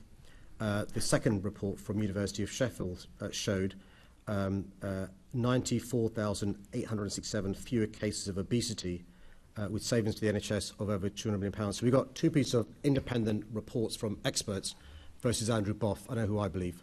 Of course, those reports don't show that. There are comparisons between London and the northeast of England, but I'll leave it there. Thank you, sir. Thank you. I have Assembly Member Hirani want to come in as a supplementary to this question. Sure. Thank you, Mr. Mayor. I was at Assembly Member Cooper was at a Sustain Food conference yesterday on healthy food and healthy living, and they were astonished to see this issue being raised in this way. Again, you've already reverted to the facts and the evidence and the peer-reviewed evidence that has come out of this policy. You wouldn't reverse the smoking ban inside public places, which has proven to have a positive public health impact on individuals across the country. Why does Assembly Member Boff, do you think it's appropriate to review policies that are proven to have a positive public health impact? Well, you assume they're not against reversing the ban on smoking in public places. I'm not sure if that's the case, because the new Prime Minister, my fourth since I became mayor, is a free marketeer and a libertarian. One of the reasons why she wanted to remove the cap on bankers' bonuses, by the way, bankers could still get the bonus, there was just a cap, is free market economics. One of the reasons why she believes in trickle-down economics is because economics follow the fittest. So it's individualism. So you assume, I think wrongly, that they're not against reversing smoking in public places because they believe individuals should be responsible for their own actions, so the consequences on others, right? I believe when it comes to advertising, it must work, otherwise people wouldn't spend billions of pounds advertising, right? And similarly, if you've got adverts for foods that are high in fat, sugar and salt, you can't be surprised when children pressure their parents to buy the bad stuff, right? Because it's in your face, particularly when you can't buy fresh fruit and produce from shops near you because of the variety of reasons. These independent pieces of work by leading experts across the country shows our policy works. I don't know why you're surprised they don't believe in experts. Look at the hard Brexit we've got and we're facing the consequences of. On a point of personal explanation, Chair. I think the thing is, my position was represented. I did not talk about tobacco at all. You kind of need food. You don't need tobacco.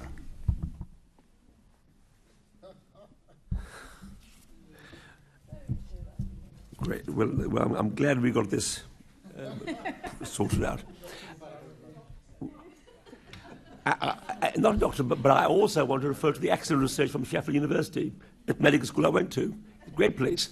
Self-interest there, Chair, self-interest. Chair, if they make you an honorary professor, we know why. It all because of the Assembly not recommending me. Thank you. The next question is in the name of Assembly Member Ahmed on the London Living Wage 2022. Thank you, Chair. Thanks for the question. The London Living Wage will play an essential role in supporting Londoners during the cost of living crisis. This year's London Living Wage rates have been uplifted and brought forward in recognition of the sharp increase in living costs in London. Over 140,000 people working for over 3,000 real living wage employers in London are set for a vital cost of living pay boost with the biggest increase yet in the rate. That's an 8% increase to £11.95 an hour, a 90 an hour increase worth over £4,700 each year. I'm proud that the number of living wage employers in London has more than quadrupled since I became mayor. This is testament to the efforts of employers, workers, community groups, faith groups and others who are continuing to work together in the Making London a Living Wage City programme. I co-chair this ambitious programme with the Bishop of London, which is led by the Living Wage Foundation and Citizens UK to increase uptake of the living wage in low-pay sectors such as health and social care, the cultural and creative industries, hospitality and service provision. Living wage accreditation is a mandatory requirement of my Good Work standard, and I continue to champion its benefits for the lives of Londoners and to businesses, encouraging employers to opt in. However, employers voluntarily pay a living wage is just one message and one measure to help Londoners meet the cost of living crisis. I'll continue to explore all options for actions we can take in London, but these are national challenges that require actions at a national level. The national benefit system is the best mechanism to get support to low-income households, and the severity of the cost of living crisis means that increasing benefits in line with today's inflation is the response that is required now to protect living standards. Failing to increase benefits in line with inflation amounts to the second real terms reduction to benefit payments that low-income households will see in 6 months, coming on top of the £20 cut to universal credit. The government must act now to protect Londoners and people across the country. Thank you, Mr Mayor. As you know, next week is London Challenge Poverty Week, and all of these issues, of course, will hit the headlines again. The Living Wage Foundation, which you just alluded to, recently found that 42% of workers now regularly skip meals because of a lack of money, and that figure is up by 10% since this January. Given that Downing Street has adopted the going down a blind alley attitude to the economy, what action have you taken to address the consequences of in-work poverty? I mean, this phrase in-work poverty in itself is heartbreaking. So these people working often 2 jobs and they're in poverty. 40% of those who receive universal credit are working, right? Often 2 jobs. And so we're doing a number of things in relation to supporting these families with the limited resources and powers we have. One is to give free skills training to those receiving the minimum wage, so they can skill up and receive the London living wage through the adult education budget, a really important programme which is already helping many families across London. We're also giving grants to insulate people's homes. We'll reduce their bills, but also less carbon emissions, which is really important in relation to Zach Polanski's point earlier on, and Sakina Sheikh's point earlier on as well about climate change and what we do in relation to that. And we're also supporting people receive free advice so they get the benefits they're entitled to. So we're spending over £80 million in relation to this issue. And on top of that, a lot of the £400 million adult education skills budget is to support those families to go from minimum wage jobs or those who are out of work to get good living wage paid jobs. By the way, the Good Work Standard is making a big difference. More and more employers becoming Good Work Standards employers, helping hundreds of thousands of families across London. Thank you, Mr. Mayor. You talk about doing 2 jobs. One of my constituents in Peckham this week was telling me about the 4 jobs that she does with about 5 hours sleep every day and children to look after, and she is still reliant on food banks, which is utterly shocking. And the work that you are doing at least is addressing some of this, but as you say, so much of it rests with government. Thank you very much. Thanks, Chair. The next question is by Assembly Member Prince on the violence against women and girls. Thank you, Chair. The safety of women and girls in London is a top priority for me. I want every woman and girl to be safe and to feel safe, whatever time of day and wherever they are in the capital. My refreshed strategy for tackling violence against women and girls is fundamental to achieving this. If we're going to truly fix the problem of violence against women and girls, we need to see a fundamental cultural shift that puts the onus of responsibility on men. In March this year, I launched my Have a Word campaign, which urged men to challenge disrespectful and harmful attitudes towards women. Our film has been seen more than 15 million times. 85% of men who saw it said they would call out misogynistic behaviour. TfL's campaign on its zero-tolerance approach to all forms of unwanted sexual behaviour and sexual harassment continues to raise awareness to help make Londoners safer by making our transport network safer. And I'll be working with key stakeholders and community representatives to refresh our Female Genital Mutilation Stops Here campaign, further building community awareness and support for the eradication of this awful practice. Tackling violence against women and girls requires proper investment, and I've overseen more than £100 million in investment in this area since I was first elected. Over this year and the next 2 financial years, I'll be overseeing a further £37 million in specialist services to improve support, tackle perpetrator behaviour and better educate the public. Since 2019, we funded the Pan-London Victim and Witness Service to support domestic abuse victims, and we fund Youth Independent Domestic Violence Advocates, IDVAs, to engage with victims who present with a risk of child sexual exploitation and domestic abuse, working alongside youth workers who are embedded at trauma centres. I'm also investing in programmes focused on addressing and changing the behaviour of perpetrators, including launching the first ever GPS tagging pilot of domestic abuse offenders. My Violence Against Women and Girls strategy champions a public health approach and encourages everyone in London to play their part. This includes securing over 1,000 signatories to my Women's Night Safety Charter. I'm also working with Sir Mark Rowley and the MPS, holding them to account on their VAWG action plan as they root out misogyny from the organisation and rebuild trust and confidence with women and girls. Just last week, my Deputy Mayor, Sophie Linden, joined a walk and talk in Clapham Common where women and girls met with local officers to discuss how to make their local areas safer. Thank you, Mr. Mayor. I must admit that I tabled the question before we had the good news from you about your action plan and the words we've had from Sir Mark Rowley. So I would like to claim the credit for having generated that, but I know I haven't. But I'm sure there's a direct link. Yeah. We absolutely welcome what you're doing, actually. But having said that, I'm sure, well, I know you know that there is a gangs matrix for gangs, which identifies people who are likely to be or involved with gang crime. Do we have the same or similar thing for people who may or may not be involved in domestic abuse and or violence against women and girls? It's a really good question. So one of the things, one of the huge advantages of this commissioner is he's using some of his expertise in counter-terrorism to deal with that very issue you mentioned, actually, Keith. And so what's really potentially game-changing is him transferring some of those skills, because basically you can sometimes, not always, you've got to be careful. You can predict behaviour in relation to what's happened in the past. And so I've talked about some of the stuff we're doing, the GPS tagging and so forth, the stalker centres across London. But what the Commissioner's talking about is using some of that expertise to affect behaviour, targeting those men we suspect, the police suspect, may in the future cause harm. And so, watch this space in relation to further announcements with the Commissioner. But that's quite exciting, if I can use that word, because that could really change things. Yeah, no, thank you. That's really helpful. Also, as I'm sure you are aware, we have issues with sanction detection rates, i.e. the number of people that actually get prosecuted or got found. Are you doing anything about sanction detection rates, Mr. That's a big issue across the country. Not just the police service have faced big issues in relation to cuts, but also the CPS and the court system.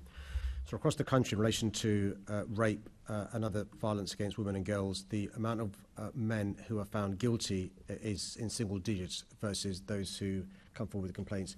And that leads to people having less confidence reporting when they're at the receiving end of violence against women, violence against them as women and girls, but also issues around rape. So the Met Police Service are investing more in investigative work. The investigation's been better. They're working much more collegiately with the CPS to improve that figure. But also we're investing more in the IDVIS, having an independent advisor aside the victim. The big issue at the moment, though, is the delays caused by COVID, ostensibly, and courts closing down. If your trial's going to be in 2 years' time and you're a victim, question, are you going to stay with the process, right? And that affects attrition rates. And so the sanction detection rates is a very important metrics. The Commissioner gets it, as does the DPP, and we're lobbying the government for more resources in London to try and address the backlog of trials. So rather than taking 2 years, they can be in months, at worst a year, rather than 2 years. Okay, thank you. I'm sure my colleague will take up the issue regarding knife crime, but thank you for your answers. Thanks.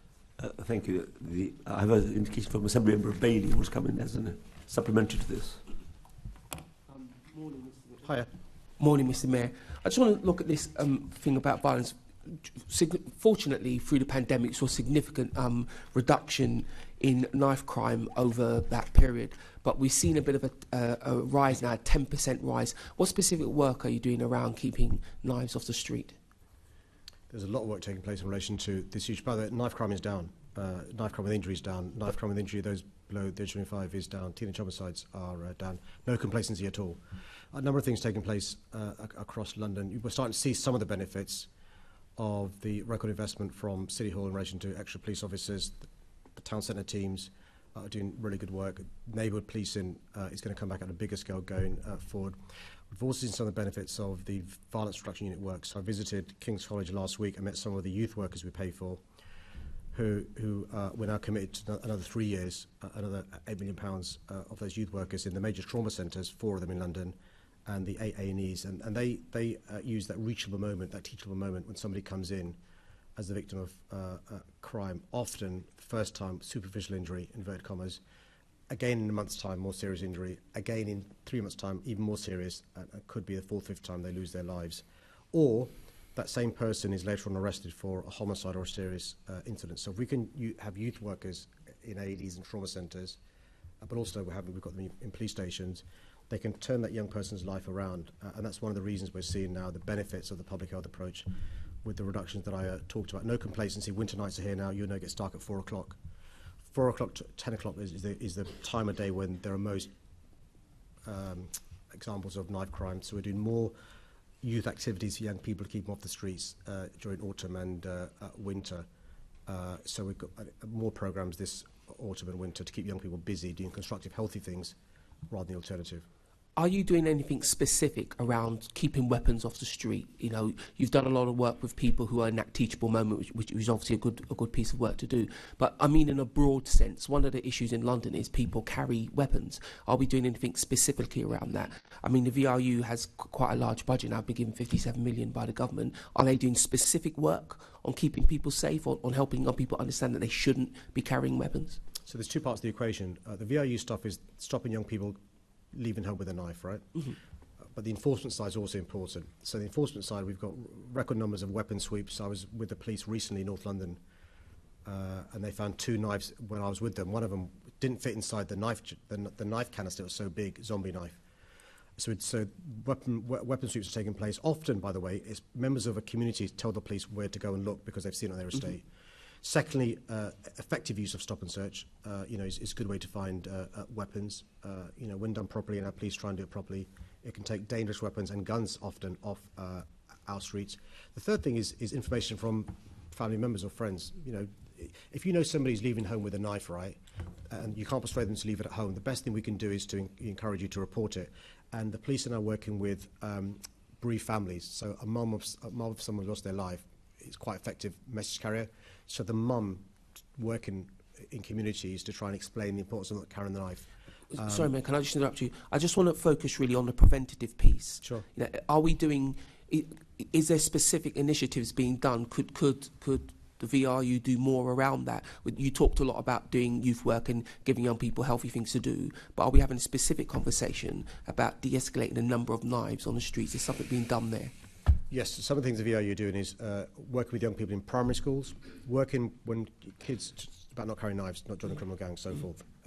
When children go from year 6 to year 7, stepping stones are really important, and also within year 7 having mentors as well. The mentor program is also really important because often young people may not have a role model, somebody they can go to for advice and guidance. So the mentors are also really important as well. There's a whole package of measures that we're doing with the VRU, but also with our brilliant youth sector across London, not least giving them resources at a time when they've faced another year of cuts from the government. Okay, can I make a plea that we try to figure out a piece of work that deals with people who are above youth centre age and are above those primary school age, because they are the people who are carrying the knives and are causing a fair amount of distress in communities. And I wonder if you could go back to the VRU and get them to do some thinking around how do they speak to those who are, sort of 17 upwards, who are very unlikely to bubble up in a youth club and certainly are not at primary age anymore. So the work of the VRU goes to 24. So it's not just those below the age of 17. So the VRU is doing lots of work with people up to the age of 25. I'm more than happy for Liv Peck to meet with the member to give them a brief on all the great work they're doing. I'd appreciate that. Thank you, Chair. Thank you. I also have an indication from Assembly Member Desai who wants to come in on this question. Thank you, Chair. Mr. Mayor, supporting victims, as I understand it, is one of the key features of your strategy to combat violence against women. First, Mayor, appoint a Victims Commissioner for London, and you provided significant funding for victim services during your mayorship. Can you tell us a bit more about her role currently? Because I don't think you referred to her specifically in your fairly detailed answer. Secondly, you've given examples of your public health approach to tackling this particular issue, but for the benefit of Londoners listening in, and for our audience here today, could you actually explain what exactly do you mean by a public health approach to tackling this very serious sort of matter? And finally, your Have a Word campaign is great. I commend it. You said 85% of men who viewed the film responded positively. Can you give us more detailed information, if not now, later, sure. How many people actually watched the film, how successful it has been, where is the campaign going? Sure. So thanks for your one question in 3 parts. So firstly, Claire Waxman is London's first ever independent Victims Commissioner, and she's really improved the voice of victims being heard and improvements in victim support in court services and so forth, helping us recognise the big waiting list that exists in survivor groups. So we've given funding to support those, helping us recognise the problems that services have with lack of money. So we're giving money to support services for victims and survivors, including accommodation support. When you're the victim of domestic abuse, domestic violence, having something to go to is really, really important. The public health approach is treating violence against women and girls like you would a health issue. So you deal with the issue that's causing problem, the infection, you stop it spreading, but you stop it occurring in the first place. And we're dealing with all 3 in relation to violence against women and girls. And the VRU has always included violence against women and girls as part of its remit. And the Have a Word campaign, we're going to go, we'll be launching a toolkit in schools to give them the skills to talk to boys in particular about the issue of misogyny, how to talk to girls, relationship advice and so forth. It recently won an award, an international award, because it's been so effective, seen by more than 13 million people already, and we're going to amplify that as well going forward. Thank you. You answered my question. Thank you, Mr. Mayor. Thank you. The next question is in the name of Assembly Member Cooper, and it's on the immediate support during the energy crisis. Thank you, Chair. Thanks for the question. Londoners face the possibility of not being able to either heat their homes or put food on the table this winter. The massive and unprecedented scale of this crisis can only be addressed through government intervention. The government finally answered calls to do something, but the energy guarantee still means that the bills would be double last winter's levels. What's even worse is this will be paid for by the public through increased national borrowing instead of through a windfall tax on massive profits of energy companies. I'm calling for the introduction of a lifeline tariff to ensure the most vulnerable people receive a certain amount of free energy every day. The government's failed to make the UK resilient to energy price shocks. Looking ahead to next year and beyond, it should do this through a mass programme of insulation and renewable energy rather than the expansion of fossil fuels and fracking. I'll keep doing everything in my power and within my limited resources to support Londoners now and through winter. My £43 million Warmer Homes programme provides grants of up to £25,000 to low-income households to make their homes warmer, greener and cheaper to run.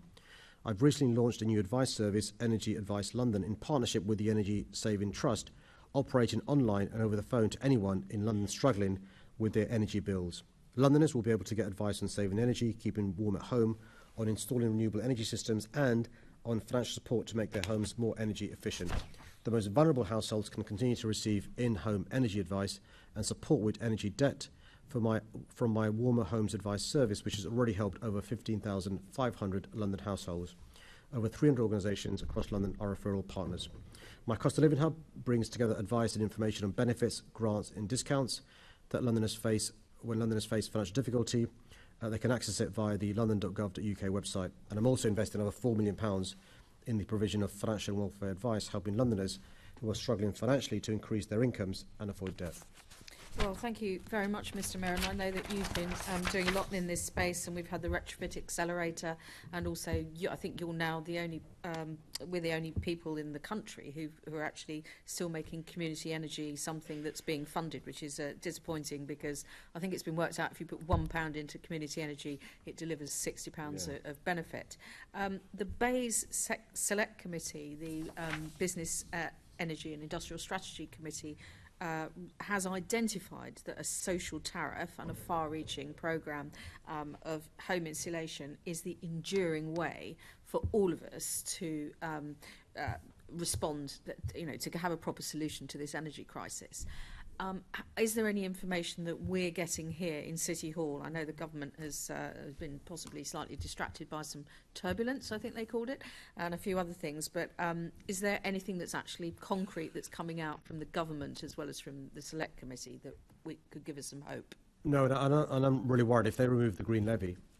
It's worth reminding us of the Green Levy helps to pay for the programmes such as the energy company obligation. How are we going to fund some of this stuff needed? And the reason why it just doesn't make sense, the government not doing more on insulation, what we call retrofitting, is it addresses the issue that people worry about, which is paying their bills. Really important issue. It keeps them warm, warmer than they otherwise would be with drafts and so forth, but also reduces carbon emissions, creating great jobs, future-proof jobs. And so it just beggars belief, the short-sightedness in relation to allowing fossil fuel companies to keep their massive profits, but also talking about introducing fracking as a way to address these issues, neither of which are going to tackle the climate change, help families this winter, let alone next winter. No, thank you very much, Mr. Mayor. That's just a problem that we're having to deal with, the government's position on this. Thank you, Chair. Well, thank you. The next question was originally in the name of Assemblymember Baker, but it'll be taken now by Assemblymember Duval, and it's on the government-led excessive public, on the government-led excessive public and transport fare rise. Thank you, Chair. On the 30th of August, we agreed a funding deal with government for Transport for London that came after more than a month of tough negotiations and many previous months of uncertainty. I've been determined to stand up for London and to fight for our transport network, which so many Londoners, businesses and visitors rely on. Although we managed to win several important concessions from the government, this deal is far from ideal. It still leaves TfL with a significant funding gap, which is why City Hall is providing a new finance facility of up to £500 million to allow TfL to balance its budget over the next 2 years and to avoid the managed decline scenario that would have meant such devastating cuts to vital transport services. This intervention from City Hall is vital to keep London moving, but I must be honest with Londoners about the difficulties we continue to face. The financial detail of the government deal assumes that TfL will rise fares in future years, and because the deal doesn't provide the level of funding needed, TfL will likely have to increase fares in the future. This is bad news at a time when Londoners are already struggling with the cost of living crisis. Ultimately, we had no choice but to accept this deal in order to avoid TfL going bankrupt, which would have put thousands of transport worker jobs at risk and the London and national economy under threat. Affordable fares are critical in supporting the capital's economic recovery and encouraging people back onto public transport and back into central London. I've taken bold action to keep fares low since I became mayor by introducing the unlimited hopper bus fare and freezing all TfL fares for 5 years, saving the average London household over £200. I've already been clear that I'll resist double-digit fares rises should the government attempt to link fares increases to the current levels of inflation. And because any fares increase will hit low-income Londoners the hardest, I'll be working with TfL to make sure fares do not increase by a penny more than is necessary to keep our transport network running. Thank you, Mr Mayor. Do you think, are you aware if the government have shared any equality impact assessment on what the impact of fare rises would be on poorest Londoners and the working poor? No, they haven't. What's worse, they've not shared that on us, but also the government were insisting we remove free travel from those under 18 and insisting we remove free travel from those above the age of 60. Because of the impact on the poorest Londoners, Black, Asian, minority ethnic Londoners, I resisted that because I know the consequences, but no, they're in fact doing the opposite, not publishing their own impact assessment, but also wanting us to do policies that, that disadvantage hugely minority communities. We hear a lot from the Conservatives about wealth creations and those who create wealth in our society. Do you not think the role of TfL is a wealth creator in terms of supporting business and keeping London going in terms of its economy? And do you think that's fully appreciated by this Conservative government? Listen, don't just take my word for it. Speak to London's businesses. You know, the government talks about the £6 billion support they gave TfL, and I'm very grateful for the £6 billion support they gave TfL to keep our capital city's transport running. Every year we give £40 billion net to the government, £40 billion net every year versus the £6 billion they gave to us over the last 2 years, which I'm grateful for. When you speak to businesses across London, business representative groups across London, they say their ability to contribute, and they're very happy to do so with a capital city, is contingent upon TfL firing all cylinders. And when it came to the deal with the government, the business groups were fantastic, from the CBI to the FSB, from Business First, Business London, to Chamber of Commerce, in lobbying the government, explaining why it's a false economy to make further cuts to TfL. And I think the government's got to understand the importance of TfL to our capital city. The Elizabeth line contributes separately to what I talked about, nationally, contributes £40 million to the national economy. Right? £40 billion to the national economy. Every £1 we spend on TfL capital, 55p goes around the country. And it's this lack of coherence is just frustrating. And that coherence in terms of how, there are hard times, and there are hard times internationally. We seem to be making it worse for ourselves here, not just mentioning Brexit earlier on, but the economic policies that they're pursuing at the moment. How can Spain or Germany subsidise their public transport in times of woe when we just continually offer up more of the same? In fact, not more of the same, we make it worse. It's worse than that. It's worse than that. Some of the buses that are being run around the country, in other parts of the country, the company that owns them are foreign governments. So public transport users in this country are subsidising reduced fares across Europe, which is why I fully support Andy Burnham's campaign and other mayors across the country, Tracy Brabin, to undo some of the damage of the privatisation in the 1980s that led to the deregulation of buses. Think of some of our national rail, the TOCs, massive profits leaving our country. Imagine the difference. They were nationalised and those profits came into the DfT to use for improved public transport. It's not working, the current system. That's why there needs to be change. Once we come out of this recession, because that's what we're heading in, we are actually in it, I think. Once we're out of this recession, do you not think there should be a new deal for transport that puts it on the path of where, if we believe in a so-called growth strategy that plays a part in a growth strategy but requires proper investment, proper sensible policies, coordinated across all the transport operators. Do you think that should be where we should be ambitious for a new deal? Not about, you know, sort of people resist it, but there's just nothing on offer from this current government. I think the government shouldn't wait for the recession to be confirmed. They should be investing now. One way to stimulate growth is, guess what, investing in public transport. Where do you think these buses are going to be made? Right, Ballymena in Northern Ireland. Where do you think the new Piccadilly line trains will be made? Gaul in Yorkshire. Where do you think these new electric bikes could be made? In West Midlands, taxis in East Midlands, or the other way around. Signage, Isle of Wight. So the government wants growth. You can get good growth by investing in public transport. You know, Sakina and Zach talked about, you know, climate change. Actually, stimulate growth by creating jobs in installation, in retrofitting. And by the way, tax cuts to millionaires, the savings go into their savings account. Tax cuts to ordinary Londoners, or increase in benefits in line with inflation, is money spent in the economy, right? So it goes in, it's being spent, and we can use it in relation to proceeds to the government. So listen, this kamikaze budget was a disaster. They've got a chance now to do another U-turn in the next couple of weeks, and it's really important they take the opportunity to do so. Thank you. Thank you. Assembly members, I want to propose that we adjourn for 5 minutes and we return at 11:46 because I know that the mayor has a time scale to meet. So are you agree to that? Yeah. Good.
Okay, colleagues, let's resume.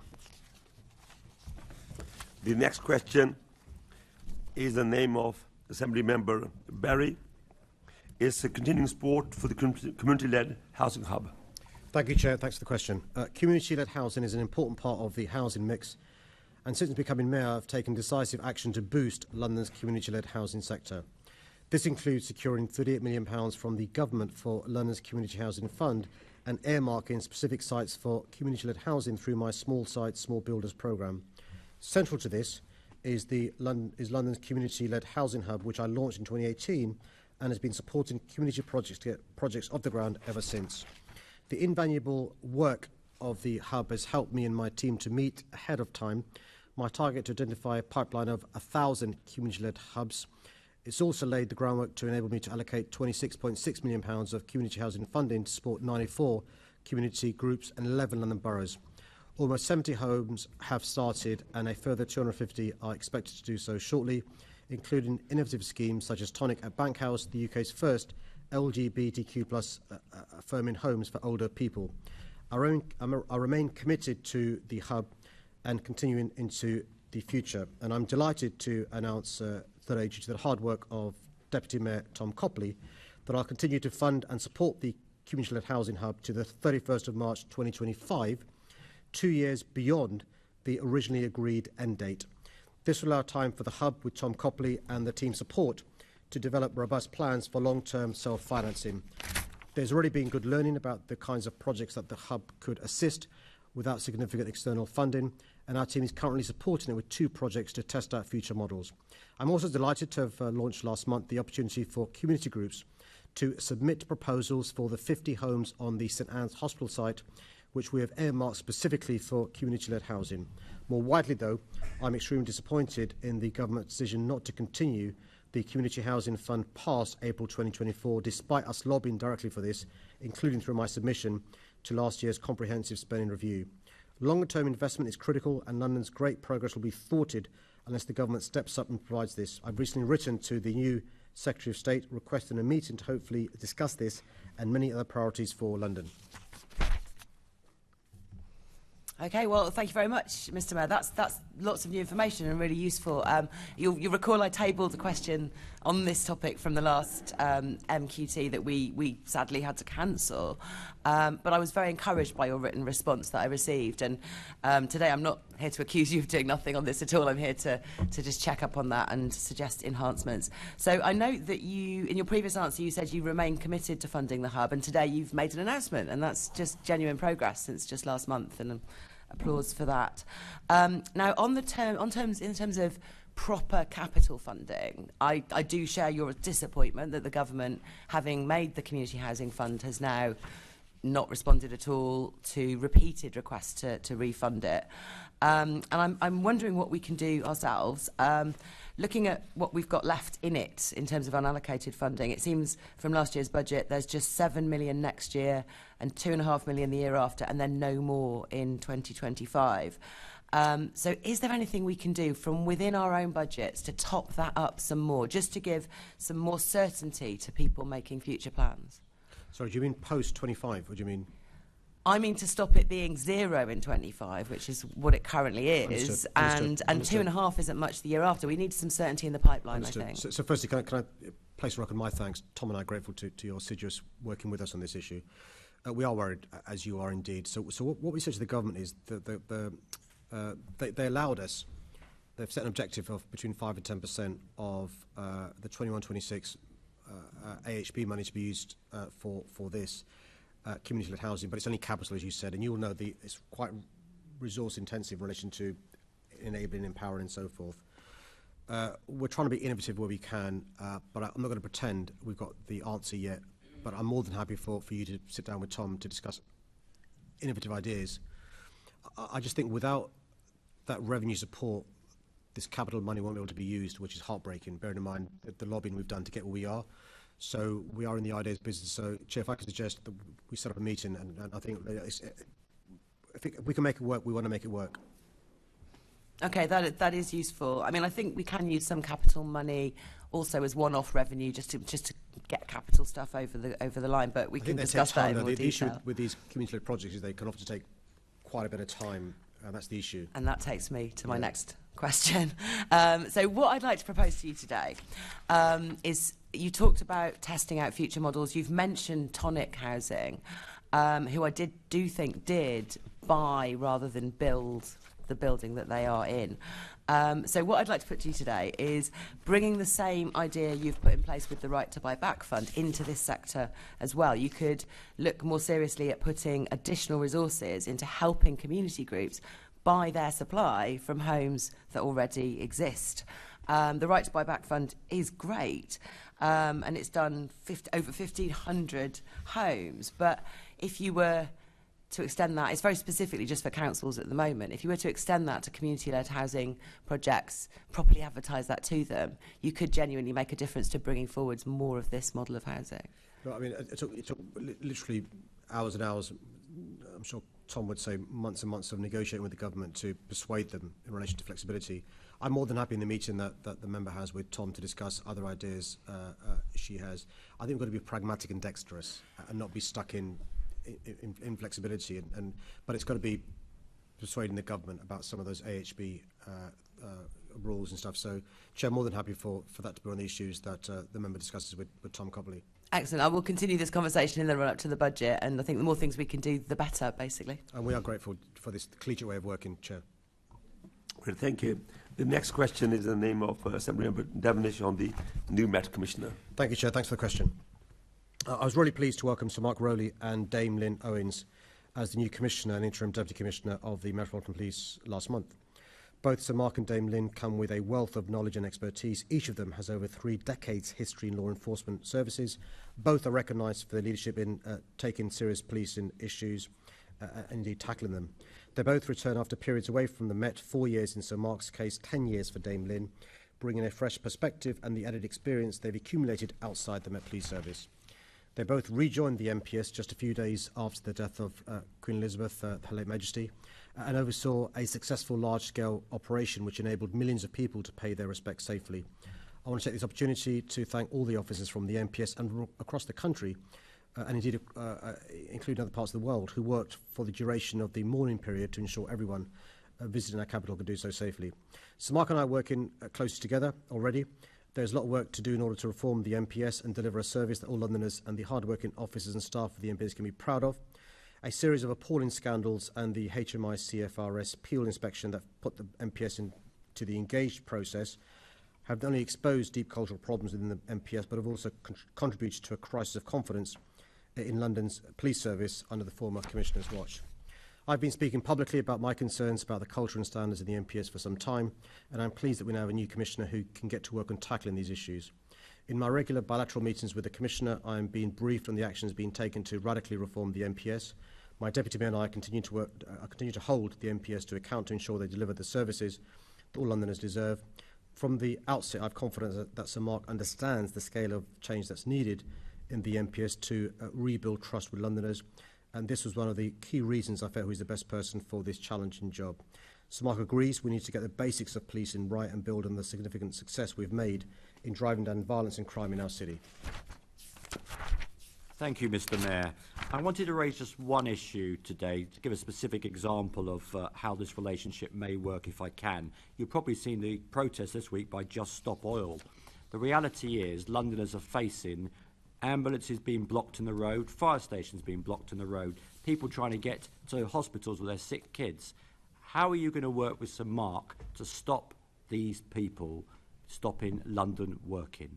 Well, the key thing to explain to those protesting in non-patronising ways, we fully accept that protest is the cornerstone of our democracy, but it's got to be peaceful, lawful and safe. But also what you can't be doing is blocking key arteries that the blue light services need. You'll have seen the swift action over the weekend from the police in relation to our bridges. TfL and the police are working closely together in relation to what work they can do to avoid key arteries being blocked by protesters. And I make this point gently to the protesters. I don't think they're encouraging people to join their cause by some of the examples you referred to. Question, If a fire engine is delayed getting to a fire and that leads to loss of life, how does that benefit the Just Stop Oil campaign question? If a patient in an ambulance can't reach the hospital in time and it leads to real consequences to that patient, how do you think that's going to affect the issue? So I just think I need to understand the consequences of some of our key arteries being blocked the way they have been. And I hope you'll make that point to Sir Mark, 'cause he was quite reluctant yesterday on this. Is the one subject I wasn't very happy with his answer, but I'll leave it there because of time. Thank you, Chair. Thank you. The next question is the name of Assembly Member Hall on the oversight of the Metropolitan Police. Thank you, Chair. Thanks for the question.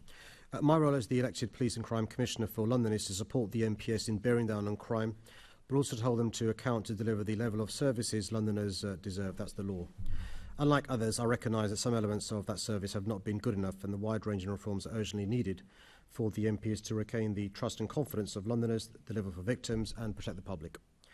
Many of the issues raised by HMI CFRS in their recent peer report are not new to me. That's why, among other things, I've put in place my action plan to improve trust and confidence, appointed London's first Victims Commissioner to act as an advocate and champion for victims' rights, and set up the London Child Protection Improvement Oversight Group. All these actions have been part of my robust oversight of the MPS. I also called for HMI CFRS to review the MPS following the failings in the Stephenport investigation, and following concerns raised by the London Victims Commissioner, the Deputy Mayor ensured that the MPS reviewed their witness care units. The review will examine the quality of communication to victims, internal processes, roles and responsibilities, culture and workload. The recent HMI CFRS peer report and the decision to put the MPS into the engage phase has served to underline my long-standing concerns, identifying areas that my Deputy Mayor and I have already raised with the MPS, and will help us to push the MPS to deliver the reform required. The MPS is now engaging with the HMI CFRS Police Performance Oversight Group, designed to help the MPS make the improvements needed. Later today, the Commissioner and I will be meeting with HMI CFRS and others as part of this process. I'm under no illusion about the challenges ahead, but I welcome the opportunity to work with Sir Mark to drive forward the necessary cultural change. I remain committed to ensuring London has received the very best service from the MPS, and I'll continue to be robust in my oversight to ensure this happens. As Mayor, I will not rest until we have delivered the police reforms and step change in policing culture that our city deserves. Thank you, Mr. Mayor. You are indeed the Police and Crime Commissioner in London and have been for 6 years. And you're saying that you understood all the things that the Peel report showed up. So the question is obvious. Why on earth didn't you do something about it a lot earlier, about all these issues that have been raised, if you knew all about them? Well, I've given some examples in my main answer to some of the things that we've been doing, the Deputy Mayor, and I'll give you another couple of examples of stuff we've been doing. Subsequently, once Sir Tom leaves, recognised by HMI, the Met Police Sorry, what did you say? I didn't hear that. Can you just... Once Sir Tom... What did you just say? Can you clarify? I can indeed. Thank you. Once Sir Tom has left the HMI has agreed with right, what we've said. Thank you. So the Met Contact Centre, we invested £5 million in our last budget to address the issues subsequently recognised by HMI in answering calls. Issues in relation to victim services before the latest peer report we've sought to address, and there are other examples. Action plan being another one that we've sought to address. And, you know, look, it may feel nice being vindicated, but it's not nice the police being in special measures. But the good news is, working with Her Majesty's Inspectorate, we've now got a new Chief Inspector, working with the College of Policing, working with the National Police Chief Councils, and with a new Commissioner and a new team around him. I'm sure we can address those issues identified recently by HMI. But you have been in charge for 6 years. It's not like it's 5 minutes. You've been in charge for 6 years, and things have slowly got worse and worse, as has been shown up in the Peel report. I would have thought that, given that, and let's face it, you have got a £19 billion budget, I would have thought with an extensive budget such as you have, when you started to see things going wrong, and your Deputy Mayor said so, she had seen things going wrong before, surely it's the job of MOPAC, the Mayor's Office for Policing. Hall, you're well over out of time now. What a shame. I'd have loved to have heard the Mayor try and get out of that. But anyway, well, thank you. We have no idea what the Mayor may have said or not said, but you're out of time. We never do. Chair, I think you can guess. You can guess. Next question is in the name of Assembly Member Russell on the Drug Commission plan. Thank you, Chair. As set out in my most recent manifesto, I've established a London Drugs Commission to examine the effectiveness of our current drug laws with a particular focus on cannabis. I'm doing this because drugs are driving violence in our city, damaging Londoners' health and dividing our communities. It's time for a fresh, evidence-based look at how best we can reduce the harm that drugs like cannabis cause. The Commission will consider if there are ways to improve the current legal framework on the use of cannabis, as well as the criminal justice and public health response to drugs use. What the Commission will not do is look at the classification of Class A drugs, which I'm very clear must remain illegal. Work on the Drugs Commission is underway. Lord Charlie Faulkner QC, the former Lord Chancellor, was appointed in May this year to lead the Commission, and is now finalising the recruitment of 2 deputy chairs and an expert reference group, which will be comprised of independent experts in public health, criminal justice and drug policy. The Institute for Global City Policing, based at University College London, has been appointed as a research partner and is now gathering and reviewing existing evidence to help shape the Commission's focus and formulate lines of inquiry to pursue with witnesses. Once the Deputy Commissioners and Expert Reference Group are appointed, a web page will be created setting out details of timescales and how the London Drugs Commission will approach gathering evidence. This will also explain how members of the public can input into the process, sharing their views and experience, which will be an important part of the Commission's work. When the Commission's work has finished, it will make a series of recommendations for City Hall, the government, police, criminal justice and public health partners. I expect these recommendations to provide an evidence base on the complex issues surrounding cannabis use.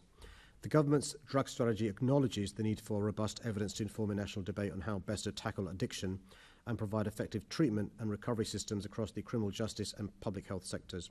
The Commission will provide evidence from London, and I hope its findings will help inform the debate on this important issue. Thank you, Mr. Mayor. My question was, when will your Drugs Commission start work? So what you've done just now is you have outlined all the things that were in the press release back in May, but it hasn't really taken us forward any further. And so what I'm wondering is how long we've got to wait for this commission to actually get started. It's really urgent. People, and disproportionately people who are black, are being criminalised through the current policing of cannabis. So yesterday at Police and Crime Committee, I was really glad that the new Met Commissioner agreed with me about the benefits of deprioritising, arresting and criminalising people for possession of cannabis. He said it's a no-brainer and that diversion generates high victim satisfaction and lower recidivism. And I quote, he said, if you've got both of those things, why wouldn't you do it? So, Mr. Mayor, will you work with the Met Commissioner to take this divert approach forward London-wide? So Chair, so the work's begun, so the research's begun. I mentioned the university involved. They've already begun gathering evidence and reviewing existing evidence from UK and several comparator jurisdictions around the world. There will be a web page published soon. The drugs diversion project is not new.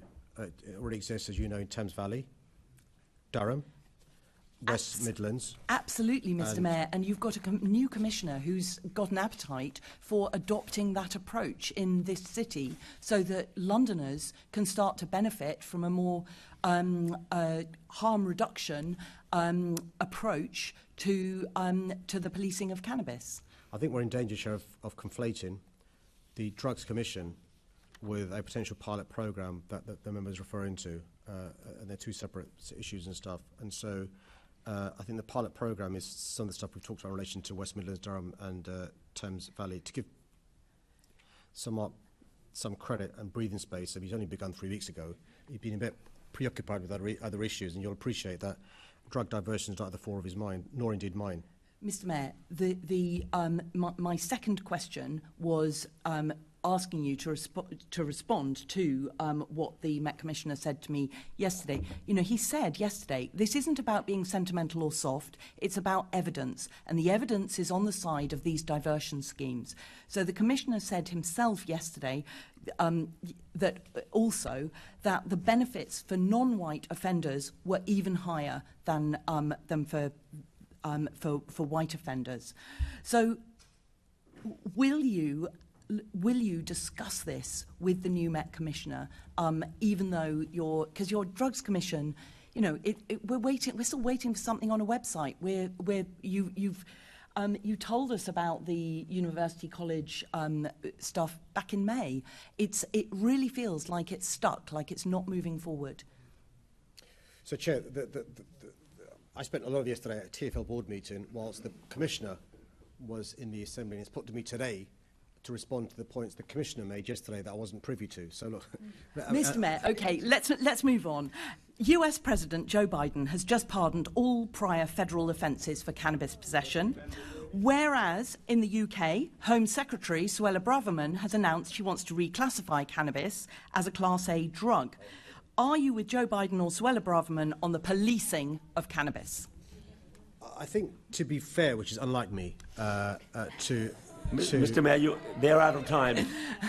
Mr. Mayor, we've got to have an answer to that one. You don't need to answer Biden the or question. Braverman?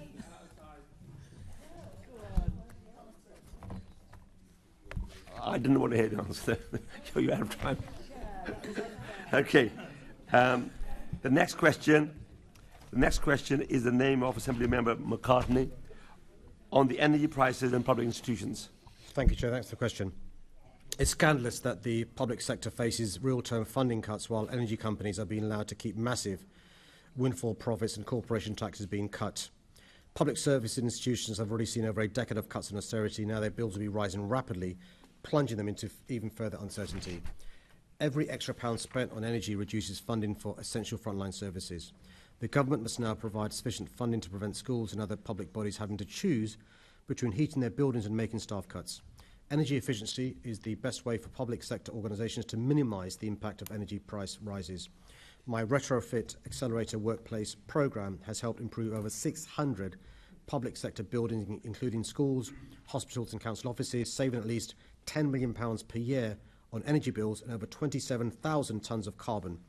Many of these projects have been delivered using £170 million of funding that we helped secure from the government's public sector decarbonisation scheme. However, the government is not committed to any funding to this scheme beyond 24-25. More investment is needed.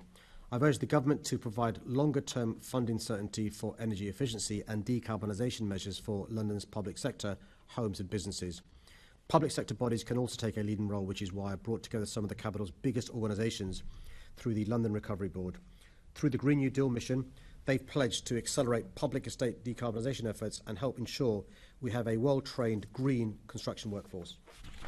Thank you, Mr. Mayor. Since I wrote that question, the government has announced an energy bill relief scheme for businesses and organisations, but it only lasts for 6 months, and still bills will be going up markedly in that 6 months. Does that scheme allow organisations, whether it be public sector buildings, museums, who I know are having a really hard time, and businesses? For example, I visited my local business improvement district at Wood Green recently and was told about the plight of the hospitality sector. Lots of small restaurants facing rises in food prices, but also now energy bill rises were really on the edge. Does that 6-month relief allow them the opportunity to plan, and what would you like to see coming forward from the government? Well, firstly, you heard a lot from this side claiming to care about small businesses, the FSB, and families in relation to cost of living crisis when it came to a policy to clean the air in our city, which disproportionately affects the poorest Londoners and businesses. You hear nothing in their questions, nothing at all, about some of the things that businesses and families are facing in relation to energy prices going up, which in itself speaks volumes. But businesses I've spoken to say 6 months isn't enough. They need certainty over the next period. If you're a restaurateur, you're into a long-term contract with your staff and your overheads and so forth, you need more certainty than 6 months. If you're a business planning for the next 2-3 years, 6 months doesn't really get you anywhere because you're planning now for what happens in March. And so what the government's got to do is provide them with the certainty, but not paid for by borrowing from the same people over the future. We know the fossil fuel companies have made profits exceeding £170 billion, right? Why don't we use some of that money through a windfall levy to pay for businesses and families to keep their head above the water? 6 months is not enough for businesses. I welcome the 2 years announced from the government, although I don't welcome it simply being on average £2,500 bill, nor do I welcome it being on the back of money being borrowed from these same people who are going to pay it back in a few years' time. Yes, thank you. And of course our public institutions, whether it be libraries, museums, are being thought of as warm places for people to go who cannot afford to heat their own homes. And you quite rightly said earlier, it is appalling that we are now in a society which not only has food banks, but is looking to have warm banks. But it looks like they might be a necessity for some people. So can I just ask what work you're doing with local councils and others to make sure that people do have somewhere warm to go? Look, you know I've been involved in local government for many, many years. I can't envisage a time where we talked about buildings being used to keep families warm, all right, because they couldn't afford to turn their heating on.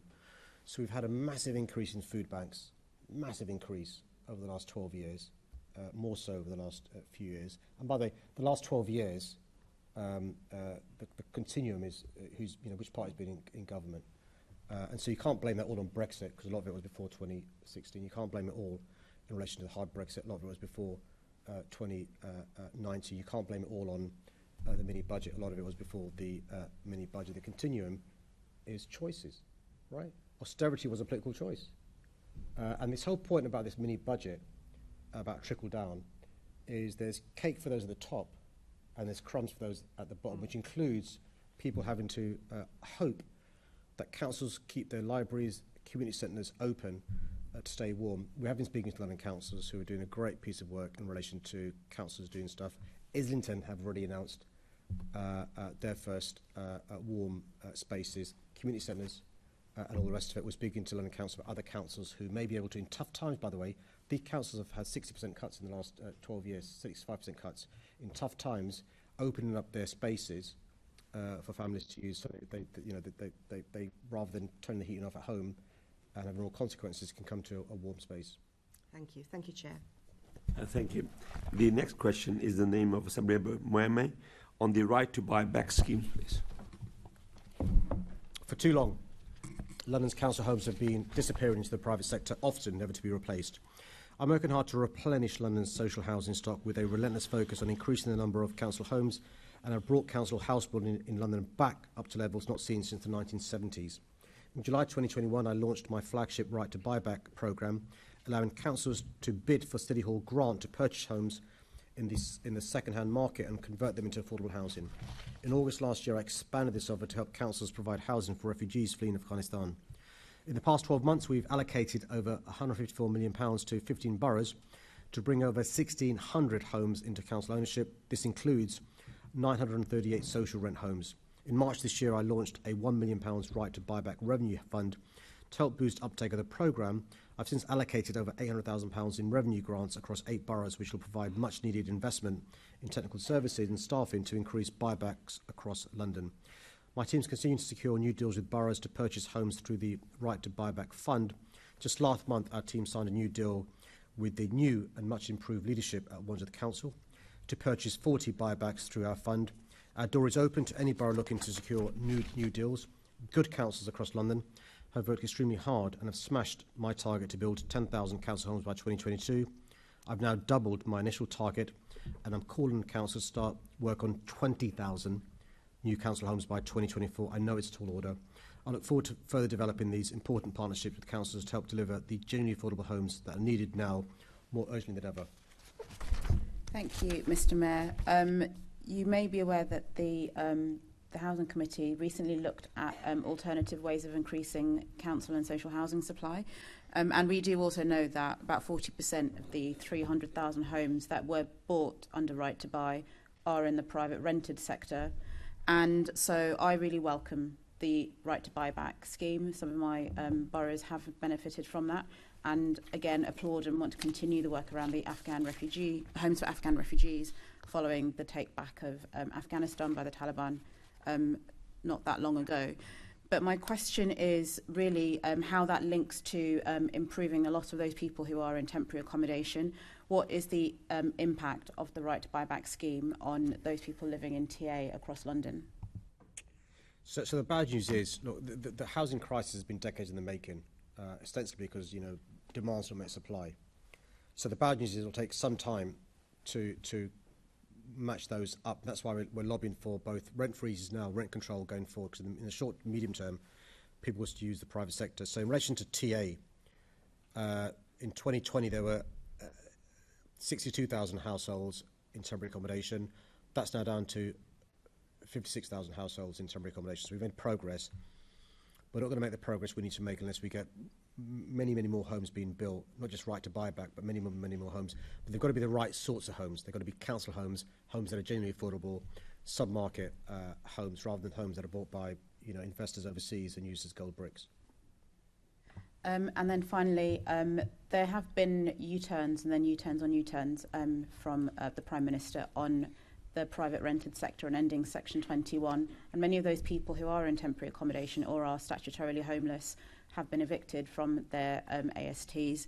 I just wonder, in the coming weeks and months, what work City Hall will be doing to continue to push the government to end Section 21 so that people can be secure and we can at least have a pause as far as possible whilst City Hall and other social housing developers build the homes that we need for Londoners. Well, I saw your anger and your demand from the government when they did their second U-turn in relation to this particular policy, in relation to the promise they'd made after lobbying from us to end no-fault evictions. They then said they're going to do a U-turn and reverse that, and then they've announced that they've done another U-turn and they're going back to the original position, which is to end no-fault evictions. And that's an example of us lobbying the government for change initially, and they've got to go ahead with that, because what we need is a combination of security of tenure for those in the private sector and affordable rents.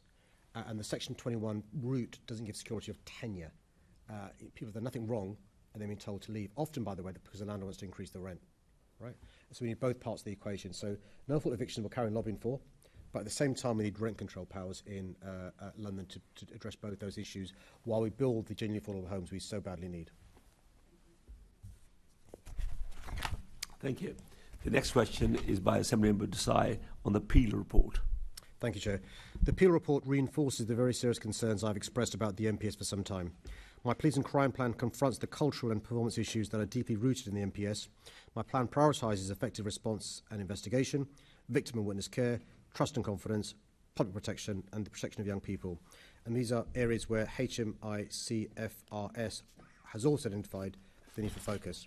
Quality support for victims has always been one of my key priorities, which is why I appointed London's first Victims Commissioner to act as an advocate and champion of victims' voices in the capital. Following concerns flagged by my London's Victims Commissioner, the MPS witness care units are undergoing review to examine the quality of communication to victims, internal processes, roles and responsibilities, and culture and workload. To address the response time concerns raised in the Peel report, I invested £5 million for additional capacity to the MPS contact centre. MOPAC has undertaken significant scrutiny of stop and search through our action plan, which is discussed at every oversight board, and community monitoring groups oversee the work of the MPS to ensure that stop and searches are being carried out lawfully. Protecting the public is an MPS priority, and this is clear links with reducing harm and exploitations within my police and crime plan.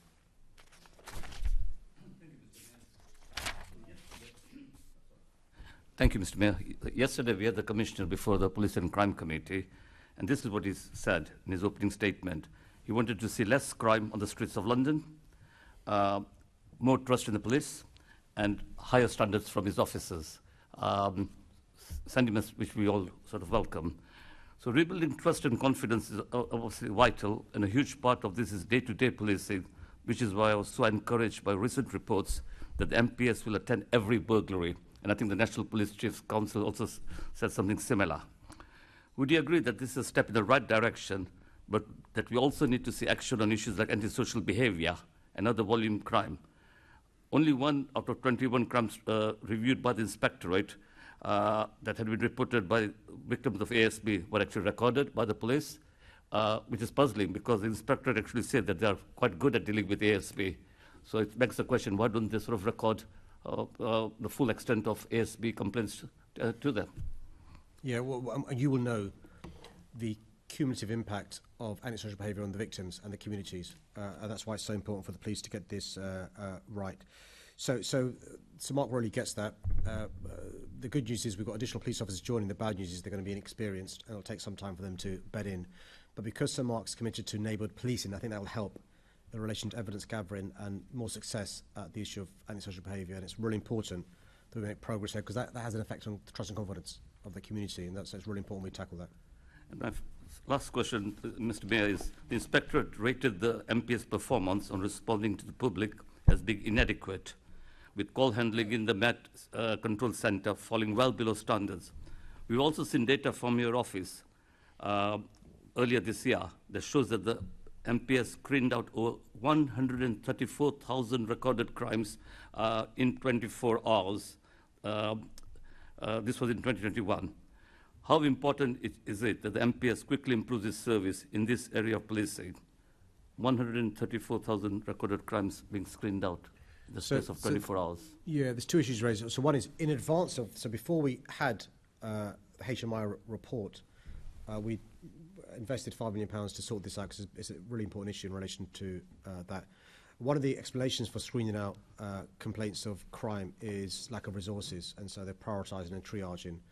And that has an impact on trust and confidence, right? Because if you reported a crime, no action is taken today, why should you tomorrow come forward as a witness or to report another crime? So it affects trust and confidence. That's why when Sir Mark talks about more trust leads to less crime and higher standards, he's right. And that's why trust and confidence is so important to crime.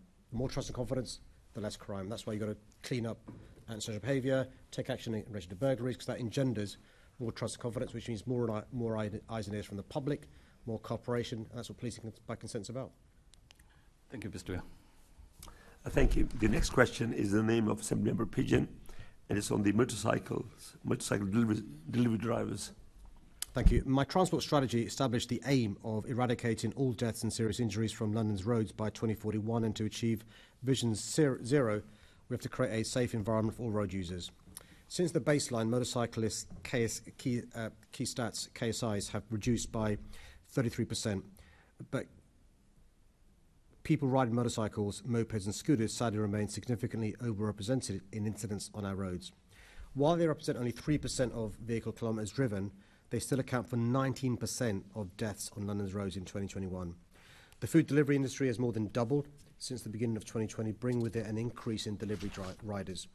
TfL estimates that up to 40,000 currently operate in London, and most of them ride high-risk, low-powered motorcycles and scooters and have only completed basic training. Motorcycles with engines under 125cc have the highest casualty numbers, and these casualties have increased over the past 5 years, 3,459 in 2017 to 4,656 in 2021. TfL is engaging directly with the sector to help protect those riders. In November, next month, TfL will be hosting a forum for food and grocery delivery companies designed to help share best practice and deliver longer-term cooperation and improvements to safety for riders. In parallel, TfL is updating its own design guidance, ensuring that all highway schemes consider motorcycle safety, and this will be completed in 2023. TfL offers a range of free enhanced motorcycle training courses, including the Beyond Compulsory Basic Training course aimed at delivery riders. This work also includes a partnership with the Met Police Service to deliver bike-safe training. The CBT for motorcycles and mopeds, which is the responsibility of government, was developed over 30 years ago and needs revision. It currently enables people as young as 17 to ride motorcycles up to a speed of 70 miles per hour with L plates after only 1 day of training. TfL will continue to lobby for improvements to this legal minimum standard, but this requires action from government. TfL also continues to make further progress on my wider Vision Zero commitments, including lowering speeds on its roads and improving the most dangerous junctions. The number of injuries to motorcycle users has fallen by an average of 18% across our improved junctions. Thank you very much for your answer. Collisions involving powered two-wheelers have increased by 16.5% in the last year. And tragically, 14 motorcyclists were killed on our roads in 2021, with more than 900 severely injured. So out of all the things you were talking about, what is your personal priority to focus on to try to reduce this danger on our roads? I think the key thing is we've got to change CBT. Yeah. It doesn't work. It's 30 years old. not fit for purpose. The idea, by the way, there's no test. You go along for a day, you ride whatever you do around the cones and stuff, you know, for the day, you wear the high vis, and you can then go out and ride a motorbike up to 70 miles an hour with pizzas in the back, with an app where you get paid by the more deliveries you do in an hour. So combination of reforming CBT, but also the forum next month is very important. We need responsible businesses to recognise that it's a danger to their staff, the payment method. Yeah. And so a combination of those two, I think, will really make a big difference. Thank you. Well, I'm wondering, have you personally met with companies such as Deliveroo, Uber Eats and so on to discuss improving the safety of the industry? It's great to hear that TfL is having this forum. Some of that came out of a discussion I went to a round table a while ago. But have you had any discussions with them about trying to improve this area of safety? Yeah, I've discussed with a couple of the CEOs the issue of their staff safety and terms and conditions, generally speaking, of their staff. I think the good companies, the big ones, get it, and you'll hear some good news very imminent. One of them has already announced some good news. I don't want to name, it's not fair if I name them. Unpaid for publicity is probably not wise. But there are some really good companies, and what we're going to do after November is name and praise them properly, but give the chance to others to come up to spec. But there are some good examples of businesses who get it, also understand issues around carbon footprint, around terms and conditions in relation to road danger for not just their riders, but also to others as well. Yeah, I mean, we are seeing this huge rise in motorcycle delivery drivers, and they're having a huge impact on our high streets across London. Motorcycles parked dangerously on pavements, engine idling, speeding bikes, litter, and far worse, quite frankly, using estates and places as toilets. You could lead the way on this area, Mr. Mayor. It sounds like the discussions are starting, and I really hope you might consider this option. Will you consider introducing a mayoral standard or charter mark for such delivery companies? Companies could apply for this. They could demonstrate all the things we've discussed: comprehensive motorcycle training for drivers, decent working conditions, including access to facilities and brakes, which again will ensure safety on our streets and the use of cleaner vehicles. Is this an idea that you will explore? We already are. Fantastic. Watch this space. Watch this space. Well, there you go. It sounds like you're in danger of ruining my grid. I'm very pleased to ruin your grid. I did have a conversation with officers a few months ago and started suggesting this. It sounds like they may have jumped at the idea. There are some things we've not got the powers to do things, right? Exactly. But we've got convening power and the bully pit of City Hall. But also, the name and praise model is really important. And you as a punter, if you knew that the company you're buying your pizza off or your fast food from or whatever was somebody who's signed up to I use the word charter because it's your word, charter, that may affect your spending habit. But also it raises pressure on the others to raise their standards as well, which is really important as well. But also, listen, most consumers in London are quite savvy and want to do the right thing, so it is important. And also, we should look after our people, workers. Yeah, exactly. Lovely. Thank you for your positive response. I look forward to seeing the announcement shortly then. Thank you. Okay, thank you. Will the Assembly agree to suspend Standing Order 2.9b in accordance with Provisional Standing Order of 1.1h in order to allow the remaining business on the agenda to be completed? Thank you. Next question is the name of Assembly Member Clark on the London Fire Brigade and His Majesty's Inspector of Constabulary and Fire Rescue Service report. Thank you, Chair. I welcome the latest report from His Majesty's Inspectorate of Constabulary and Fire and Rescue Services into London Fire Brigade. The support provided by the Brigade to Londoners during the global pandemic and the extreme events over the summer have demonstrated the capability of London's firefighters. Even in the most challenging circumstances, they've shown they will step up and protect our city. We also know there are areas where the Brigade requires improvement. Important progress has been made by the Brigade over the past 2 years, including the delivery of 26 of the 29 recommendations from Grenfell Tower Inquiry Phase 1, for which the LFB received praise from the Inspectorate. The Inspectorate was also satisfied with the Brigade's progress against 2 causes for concern from its last inspection and closed them both. However, further improvement is still needed in some other areas. Complex, large-scale organisational change takes time, but it's encouraging to see that action has already been taken against some issues raised in the latest report. The Inspectorate raised clear concerns about culture at the Brigade, and the Identified Commissioner had already commissioned an independent review into the culture of the Brigade, which is due to report in November. I'll continue to work with the Commissioner to ensure that the Brigade makes the progress needed between now and the next inspection. Thank you, Mr. Mayor, and I echo your thanks to the Fire Brigade for their services throughout the climate-related fires and also throughout the mourning period of following Her Majesty's death. I'm worried, actually, that during our last FREP meeting, we had John Lamb from the FBU join us, and something he said has really stuck with me, and that's that these heroes that are protecting our city are increasingly going to food banks, and I'm concerned that, as you've highlighted, this is an organisation that's in the middle of organisational change. It's in the midst of culture change. It's addressed a lot of the issues in the Fire Brigade. But I'm wondering to what extent are limited resources factoring in the Brigade's ability to make the reforms that they need? Without a doubt, resources is a key factor. I mean, answer to the previous question about a Marshall Plan for climate change, I talked about some of the challenges the Fire Brigade is under.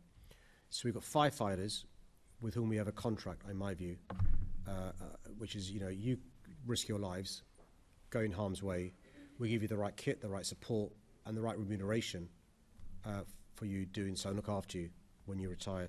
I'm not sure we're keeping up with our end of the bargain in relation to pay, in relation to adaptations and new challenges the fire service is facing.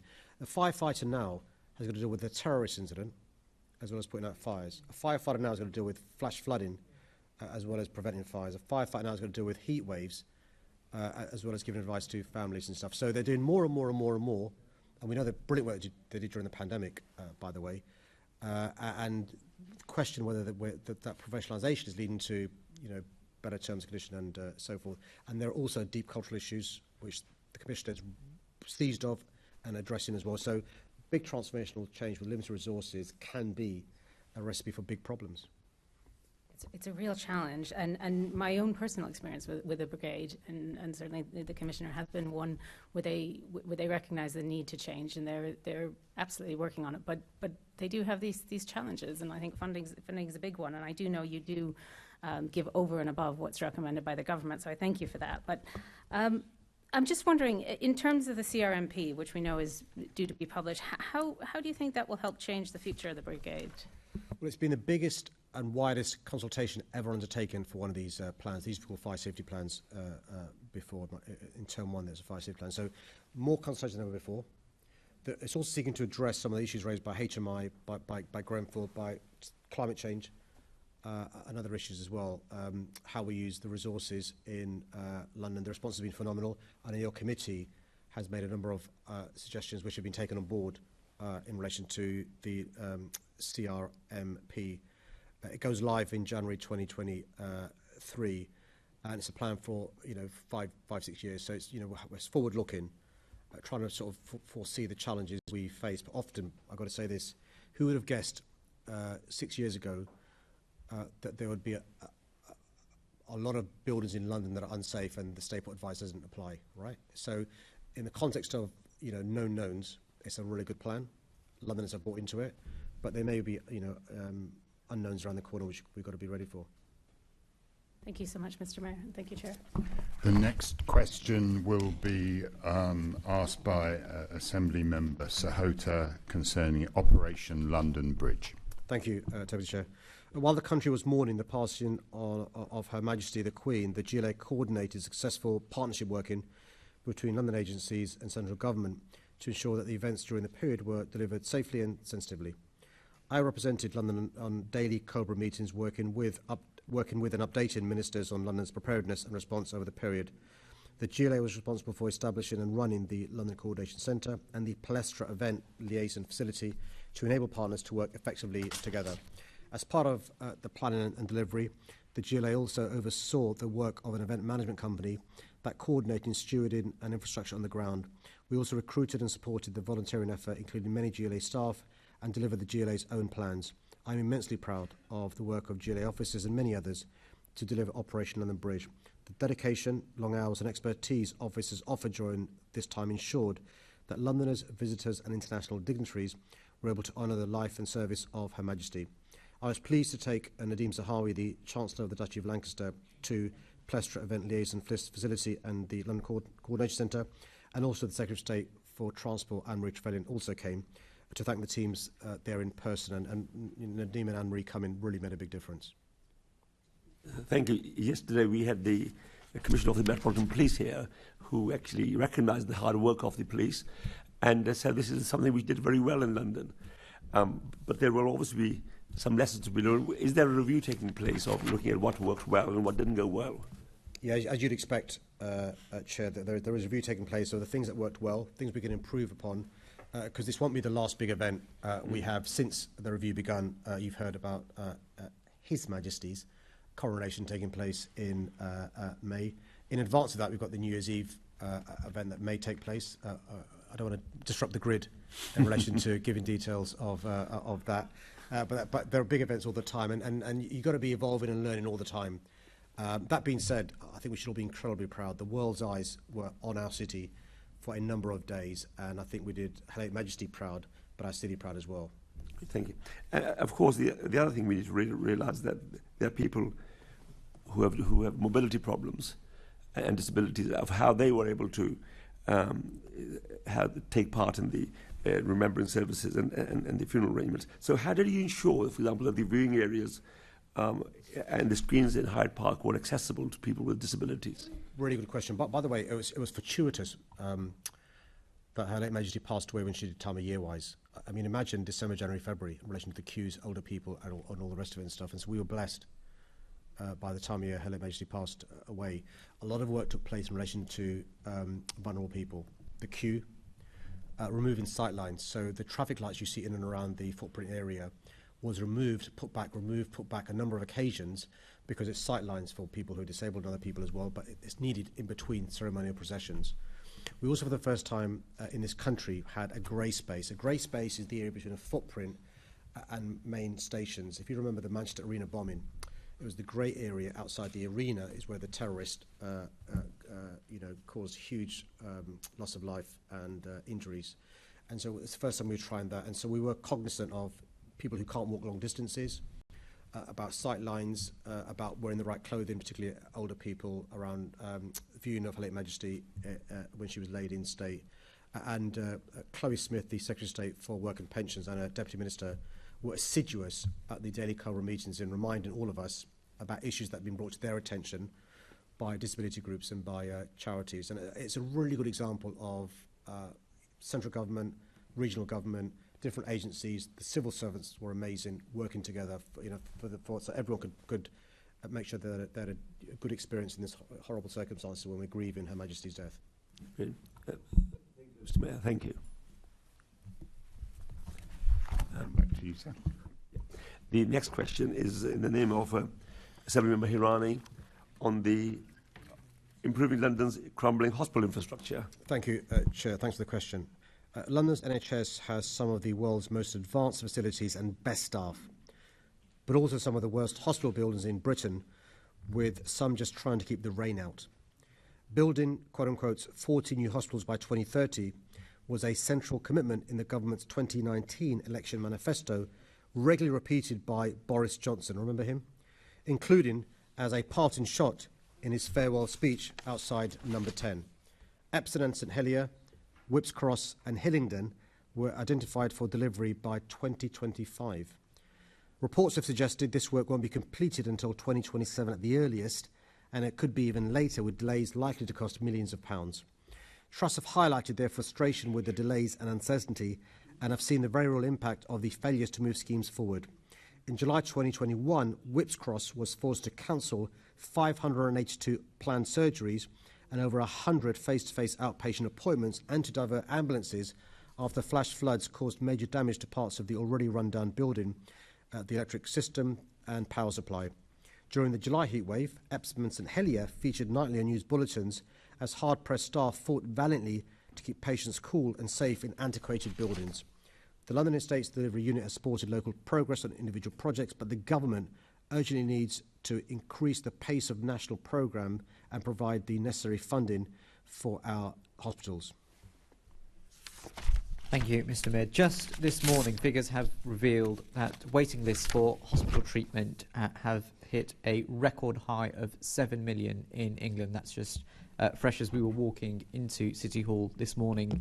2 years on from the government pledge to fund and implement these vital new hospitals or hospital renewals, we're now hearing reports that most of these, as you have mentioned in your opening remarks, won't be ready until 2027 at the earliest.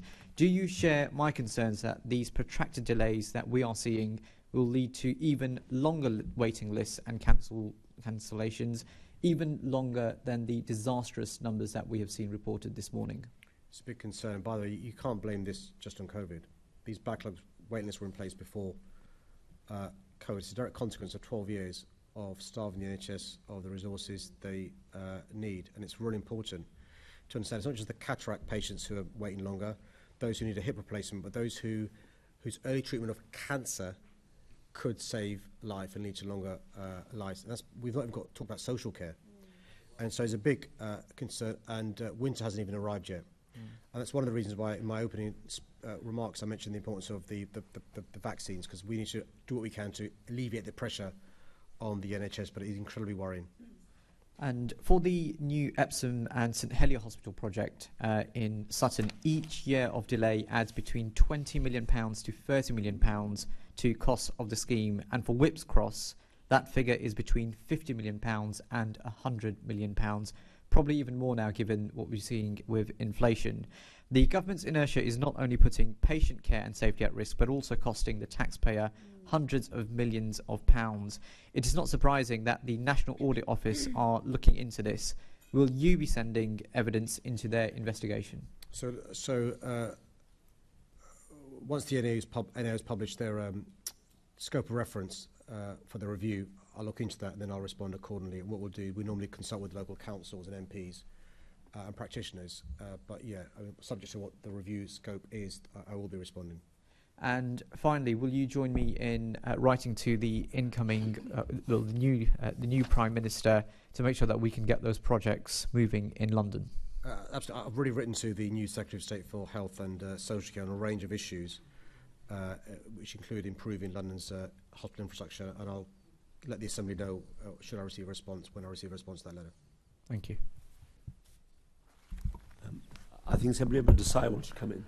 Chair, yeah, I'll rush this question. I'm not sure how much time I got left. Mr. Mayor, the Jewish community press today has expressed anger over the police dropping the investigation into two appalling anti-Semitic incidents, one in central London and one in Golders Green.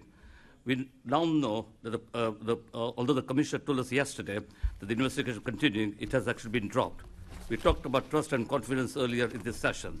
This does not help in the process of building trust.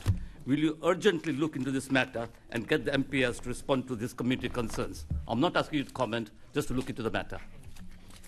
Chair, I've heard the comments. I just want to, Mr. Chair, I just want to come in. The issue was about health, right? And the question isn't about health. I thought you were coming on a supplementary issue about health, right?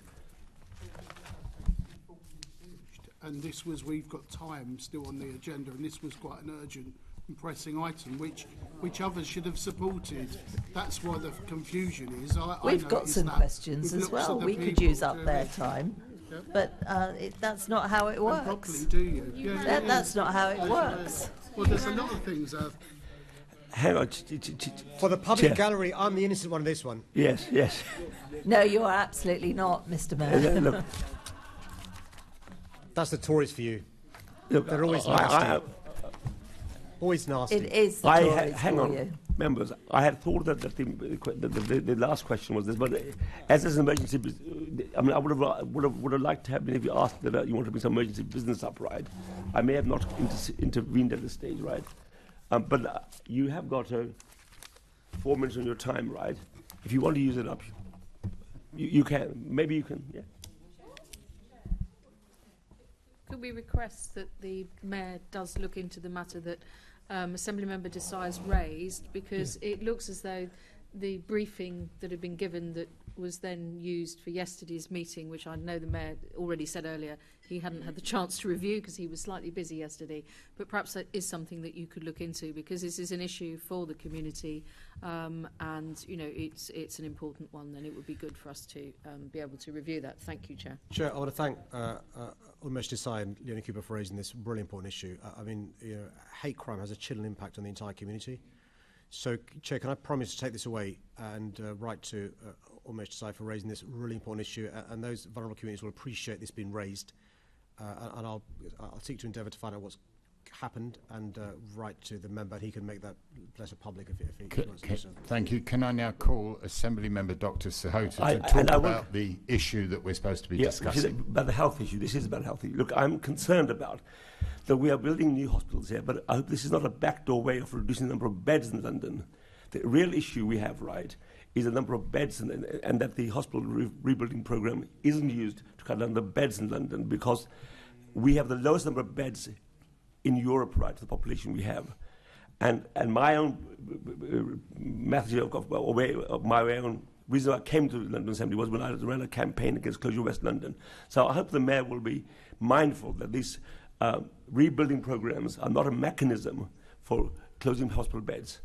Chair, you raise a really important point about the lack of hospital beds in our city, and I know your successful campaign in relation to Ealing and other hospitals in West London. You'll also be aware one of the reasons why we had a disproportionately high number of deaths and we were so ill prepared when the pandemic began was not just the lack of ventilators and lack of PPE kit, but the lack of bed space in hospitals. That's why people with COVID were being released from hospitals, sent straight to social care homes without even testing, which led to the virus spreading in care homes. So it's a combination of requisite number of beds in our hospitals, but also proper social care provision, so people who can leave hospital safely can do so and go to social care homes. But it's a point well made by you. By the way, forget the new hospitals being built, being seen as a way of reducing beds. There are no new hospitals being built for that to happen. So we will keep an eye on this, though. Thank you, Mr. Mayor. Thank you. I think we're done now. Okay. Thank you, Mr. Mayor, for the answers you've given us. Can I ask the Assembly to agree the motion which is set out in the agenda in my name, that the Assembly knows the answers to the questions asked? The next scheduled meeting of the London Assembly will be on plenary meeting, which will take place at 10 a.m. on Thursday, the 3rd of November, in the Chamber City Hall. That meeting will be used to put questions to invited guests on matters around the cost of living in London. Agreed? There's no urgent business requiring consideration. Therefore, I call this meeting closed.